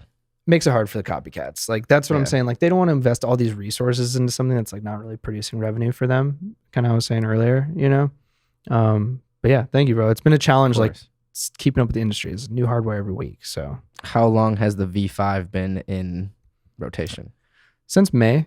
So it's Okay. kind of ending. It's coming towards the end of its lifespan. Usually they last like about a year. The V4 was like 2.5, almost 3 years. But that's because COVID happened and my mental just got all fucked up, and I just like was super checked out for like literally a year straight. Just like super checked out, because I thrive from like I thrive from being in social environments, but not being really the guy socializing. Like I'm kind of like, my battery charges when I'm around a bunch of people, but I don't really like to be maybe the one talking or like the center of attention. You know what I mean? Totally. But when we all got locked up for a year straight and everything, like, dude, I just went into this like rut, and it took a while to get out of that. That's why like the V4 was kind of just lagging along, Yeah. Still getting sales. Still, yeah, it was still selling. So hell yeah, dude. So V6 probably coming out soon. yeah, definitely. It is. It's probably a couple months now. Maybe we'll come back for round 2 and I'll have the V6. Bang, dude. Yeah. That sounds great. Yeah. So a couple more things I want to touch on before we wrap up here. Yeah. I guess, man, this might be a loaded one, but yeah, maybe briefly. Why were you in Turkey for 6 months? What was going on out there? Oh, dude, I'm a fugitive. No, I'm just kidding. So you got family out there or something like that? Yeah. My fiance's Turkish. Okay, nice. So, obviously we spent a lot of time with her family out there. I actually went out to Turkey last like January of 2023, the beginning of the year. Stayed out there about like a month, and I loved it, dude. Like Turkey's like probably my favorite place in the world. Okay. And it's not just because my fiance is Turkish. Like it's an amazing country. Like truly a wonderful place, wonderful people, wonderful culture. The food is, the food's so good. Like Turkey is slept on, bro. Like it's a sleeper. Is that part of Italy? I'm so no, you're good. Yeah, so it's dumb. Mediterranean. Okay. So you're right, but it's not part of Italy.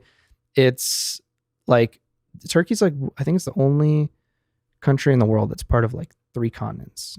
Oh, really? Yeah. So it's Europe, or not 3 continents, but 3 like regions. So it's Europe. Part of it touches Europe. Istanbul touches Europe, and then Asia. So it's part Asia, part Europe. Even though like they don't necessarily look traditionally Asian, you know what I mean? Like the Turkish people are very diverse in their like how they look, like kind of like America. You see a very diverse group of people here. It's similar there, because the Ottoman Empire is what Turkey came from, which was extremely diverse. It was huge, right? Wow. So, it's Mediterranean. If you like Greek food, like you'll love Turkish food. Turkish food's like Greek food, but just better. Fuck yeah, Greeks are all dude. pissed right now, but yeah. Nice. Yeah, man, I just love it. So it's kind of almost like just a detached vacation, kind of in a way. Enjoy your time, not necessarily. You weren't out there for like business stuff necessarily. No, not really. I tried to make business happen out there, but it's tough. Like there's a 15-hour time difference, or no, it's 12-hour time difference. But it's 10 right now, actually. Sorry, it changes, but it's a lot. There's a big difference, and so like getting on calls with people is kind of difficult from over there. But and there's not really smoke shops over there. There's weed's not like a big thing over there. Still, but they're illegal. It's like illegal. There's like a couple medical patients, like literally like a few in the whole country. That's crazy. Yeah.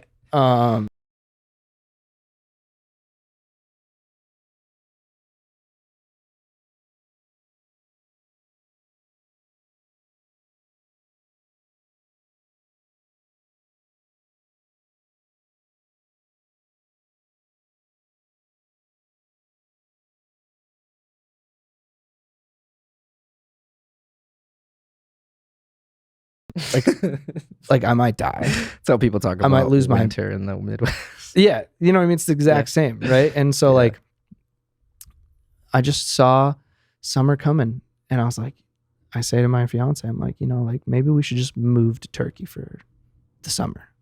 And she's like, what? I was like, yeah, I think I can do it. Like, I'm pretty sure I can handle the business from Turkey.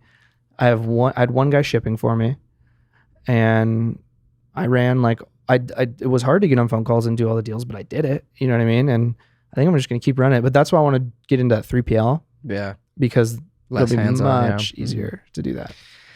Fuck, dude. Hell yeah. Yeah, that's awesome. Yeah, because when I hit you up when I was in Michigan for that brief time and you were in Turkey, I was so confused. I was like, why is he in Turkey? That's so like random. I assumed that it was just like some sort of business thing or like something like that. But yeah, it's cool to know that like your heart is in Turkey. Yeah. Too. Yeah. Everyone was super confused, man. People were like, most people don't even know where Turkey is on a map. And they're like, this guy's going there for 6 months. Yeah, dude, I could visualize it. And I was like, Italy? Yeah. It's like somewhere close. I was within the region. Somewhere. I don't know. You throw a dart and you'll get close to it. You know what I mean? Yeah. Oh, man. All right. So fucking A, dude.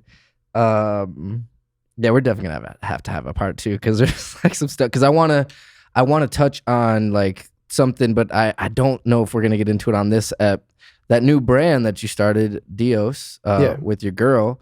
But before we talk about that, I wanted to tell you back in the day when we first started talking, you put me on to a guy, David Goggins. Did I put you on Goggins? You put me on Goggins. Damn. You're the one that told me to read this book or whatever. Can't Hurt Me. Yeah.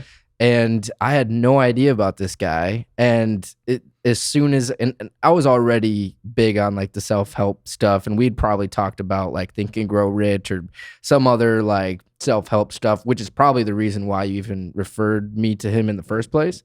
So, but when you told me that I feel like that was a turning point again in self-help world for me, because that was a big one where it was almost like it made you almost think about your own life from a perspective of stop being a bitch. Yeah. And that was like, you know, to put it, you know, simple, because the amount of shit that he went through and the amount of shit that he put himself through and still does. I mean, just because he loves it, dude's like a fucking masochist or whatever the fuck that word is, like where you just like pain. Yeah. That's fucking that dude. Yeah. But like, I felt like that was a turning point for me in a sense of like, stop being a bitch, figure it out, and, you know, have the goal and work towards it. And it just, I mean, I kind of had that stuff already, but it was almost like remember that like people are in way worse places than you and still making shit happen. So that was like, I just wanted to bring that up and tell you like, fuck yeah, thank you for putting me on to David Goggins. I love that, dude. Yeah. That made my day, honestly. Yeah, I love hearing that, dude, because like, first of all, Goggins is the man, but second of all, like the fact that I could like introduce you to him and he could help you like develop even more of that mindset that you already had is like, it's awesome, bro. Because like you know how many people I've told about David Goggins? And then I just know they just kind of went about their day and never looked into this guy. Yeah. And like, I genuinely believed that like, maybe like reading some of his stuff or listening to some of his stuff could really help them, you know? And they just don't take that advice. They don't do it, dude. Like it's fucking awesome that you have been so effective by him, dude. Cause I'm the same way. Like that guy, he's a beast, dude. Like it's so motivating. Yeah. So it's really like, whether you're in the gym, whether you're working, whether it's fucking like 5 a.m. and your alarm goes off and you're like, dude, I don't want to get up right now. Just literally like ask yourself like, who's gonna fucking pick up the logs? Yeah, bro. Who's gonna carry the boats? Who's gonna carry the boats, right? Dude? You know, like you don't want to be a bitch. You know what I mean? Like exactly. David Goggins would throw up your just bitch attitude right now. You know what I mean? Like, dude, fuck, dude. Yeah. Straight up, man. No, I appreciate you for that. And yeah, anyone that hasn't taken that advice, you're fucking up, man. You're fucking up. And I guess like to close out on that I wanted to ask about, are there daily or weekly routines that you keep yourself in check with, especially with all the stuff that you have on your plate with DabCap? Is there like a routine that you kind of keep yourself in line with? Yeah, there's a routine that I try to stay in with. You know what I mean? There's a routine that I know if I follow, I will feel best. But sometimes I fall out of it just because like things are tough. Sometimes, Life. you know what I mean? Yeah, life. But yeah, I definitely like to get up super early. I think it's just nice. Like I like to just be up and kind of doing stuff before the sun comes up, because that way when the sun does come up, you feel so accomplished already. You're like, oh yeah, I'm the man. You know, Yeah, what I mean? for The sure. sun's just waking up and I'm getting shit done already. You know? Yeah. Fucking lazy sun. You know what I mean? Like, Yeah. you know, so I wouldn't say that's like any like sauce in that. Just get up and get to work. You know what I mean?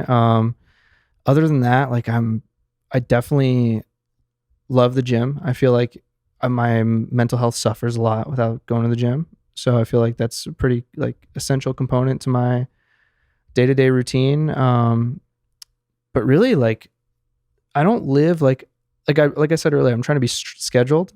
But I guess, you know what I'd say the best routine is that I do to day-to-day that is very helpful. I kind of just forget that this is like a thing. Is all I do is the night before, bro, I just put it together in my to-do list. And once I started doing that, my life got so much better. And it's like it sounds so like, well, duh, you know, but like a lot of people don't do that. I didn't do that for the longest time. I was kind of just wake up and like wing it. You know what I mean? And like having a to-do list, it makes it so much easier, because like then you don't have to think about what you're doing. You just go on autopilot and just do it. Yeah. You know what I mean? Like it's because it honestly takes them like 30 minutes to really think about what you gotta do. Yeah. And that's not you don't have fresh brain first thing in the morning doing that. You know what I mean? No way. So that's, I would definitely, you know, anyone listening that hasn't implemented that in their day-to-day life, like I would definitely do that. That's instant productivity boost. So just make a to-do list every night ahead of time. And you know, try to maintain a level of self-awareness, kind of what we were talking about earlier. Like maybe do like a life wheel every quarter or something. I don't really have like a set date of when I do those. I kind of do it when I just feel like I need to. Yeah. You know what I mean? When things are feeling out of whack is kind of when I do it, which is not like there's levels to everything, right? And I'm like still at the level where I'm like reactionary. So I'm like, oh, I'm not feeling good. How do I fix this? I know the solutions to fix it and I execute them. I do the life wheel. I assess myself. I become, you know, aware. I become present, right? That usually helps fix whatever I got going on. But the level above that is like the proactive people who don't really ever slip into that like, oh, I'm not feeling good mode, because they're just 10 steps ahead, which is where I'm trying to get with like that calendar, the quarterly planning, you know, the monthly oversights, like the things like that. But that's super, in my opinion, high level, because it just requires a lot of discipline of like just sticking to something. Mm-hmm. So I'm working on it. I'll get there. But in the meantime, just that to-do list every day. Yeah. Actually, you know what's also another like thing? It's not like a routine, but this is super helpful for me. Maybe it'll help for someone else. Is you can set a shortcut in your phone. Like if you have an iPhone, Right. you know the shortcuts app. Yeah, I've never used it, but yeah, I've seen it. I never used it for a long time. It's super useful actually. Like you should watch a YouTube video on like, just look up like super useful iPhone shortcuts and program them. And like one of mine is, I'll tell Siri, in my reminders list, I have a list called Inbox. And whenever I'm like going about my day and I just think of something random that needs to be done, like there's so many things, right? When you're running a business, I'm sure with the pod, there's so many things, like little things too. I'm not talking about like, oh, I'm going to edit a video or a pod. You know, you have to edit the episode. Yeah. But maybe it's like you noticed that like in post, you were like, oh, wow, one of these is crooked. And that's just a tiny little task to fix, right? In my phone, I now tell Siri, I'm like, hey, Siri, remind me that, you know, I need to redo the discount bundles on the website. Something random, like because I'm driving on the freeway and I realize that, you know, Siri will, because of that reminder prompt, instead of just like creating a reminder like she normally does in your phone that you never look at ever again, because like then she'll be like, well, what time, what day, blah, blah, blah. You know what I mean? Right. She puts it in this thing called the inbox list. And then at the end of the night, every night, that's what I do is I scroll through my inbox list and I'm like, okay, there's like 50 things on here. I'm going to pick 8 of them and I'm going to get them done tomorrow. And then I'll put them on my to-do list from order. So it's like, wow. And like, that's a good way to de-overwhelm yourself. Sometimes when you like at least from my own experience and like from the people I've told this to, like you get like analysis paralysis when you have too much shit to do. Yeah. Like you have a huge list of stuff and you're like, I don't even know where to start, right? Yeah, totally. The best way, here's the craziest part, is most people are walking around with that list in their brain. Yeah. It's not even on like a piece of paper or like their phone, you know? Yeah. So like if you're feeling super overwhelmed and that like even like going to the grocery store sounds exhausting and like you're just not in a good place, I think the best way to start fixing that, like the first step is what I call brain download, which is where I will literally just sit there with a piece of paper or like my keyboard and type it in, like every little thing that needs to get done that like when I'm walking around in my day and I see it and I'm like, oh fuck, I need to fix that. And I just forget every day. Like, oh, I need a new air filter. You know what I mean? Little things like that. Like totally. The day-to-days, you know? That you do a brain download. You just put it all on a huge list.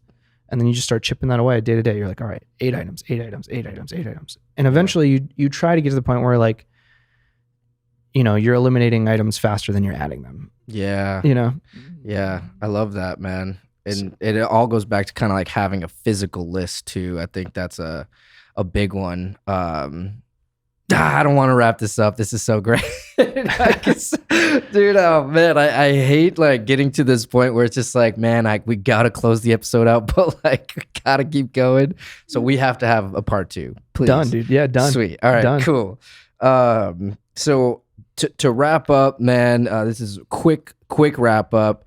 No questions or anything like that, but just tell the people what's going on with DabCap. Should they go order the V5 now? Do you have any plans for when the V6 is coming out? Where can they go? OriginalDabCap.com.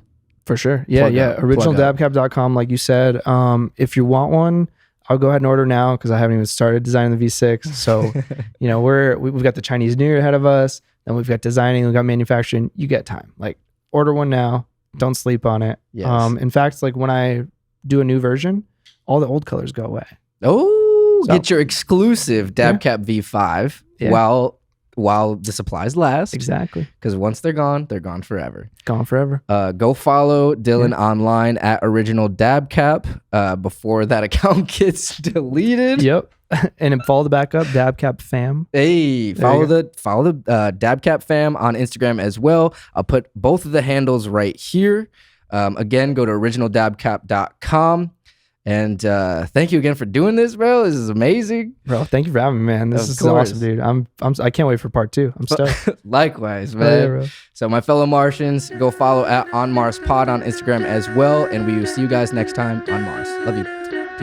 Peace out.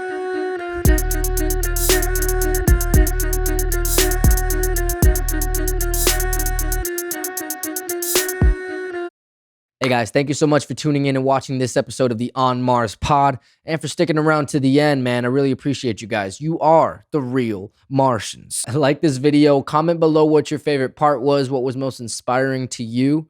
Subscribe to the channel, hit that bell for notifications here on future interviews coming out soon, and also follow us on Instagram at On Mars Pod. Love you guys so much. We will see you next time on Mars. I'm the same way in business. Like, pod's a business. You know, everything's a business. Like you got to bring that same energy to any business, even if you're like, you know, you scoop dog poop for a living. You know what I mean? Yeah. Like if you got a business partner, he better scoop dog poop just as hard as you do. You know what I mean? Like that's a fucking good point. So, God damn it, I'm gonna put that at the end of the episode. Yeah, there you go. There you go, dude. You know. So at the very, very end of the episode, it's just like beep, and it goes into like a blooper reel, which is so much fun to do. Yeah, it's like only the real fans even know it exists. They make it that far. Yeah. If you make it that far, then you know that it's a little treat for you. You know. Exactly. Yeah. I'm putting it in there so that the fans 5 years from now, when they see it, when they're just realizing when we're on episode 250. Yeah, exactly. Then they're gonna be like, oh shoot, they got blooper reels in every fucking episode. I had no fucking clue. Yeah.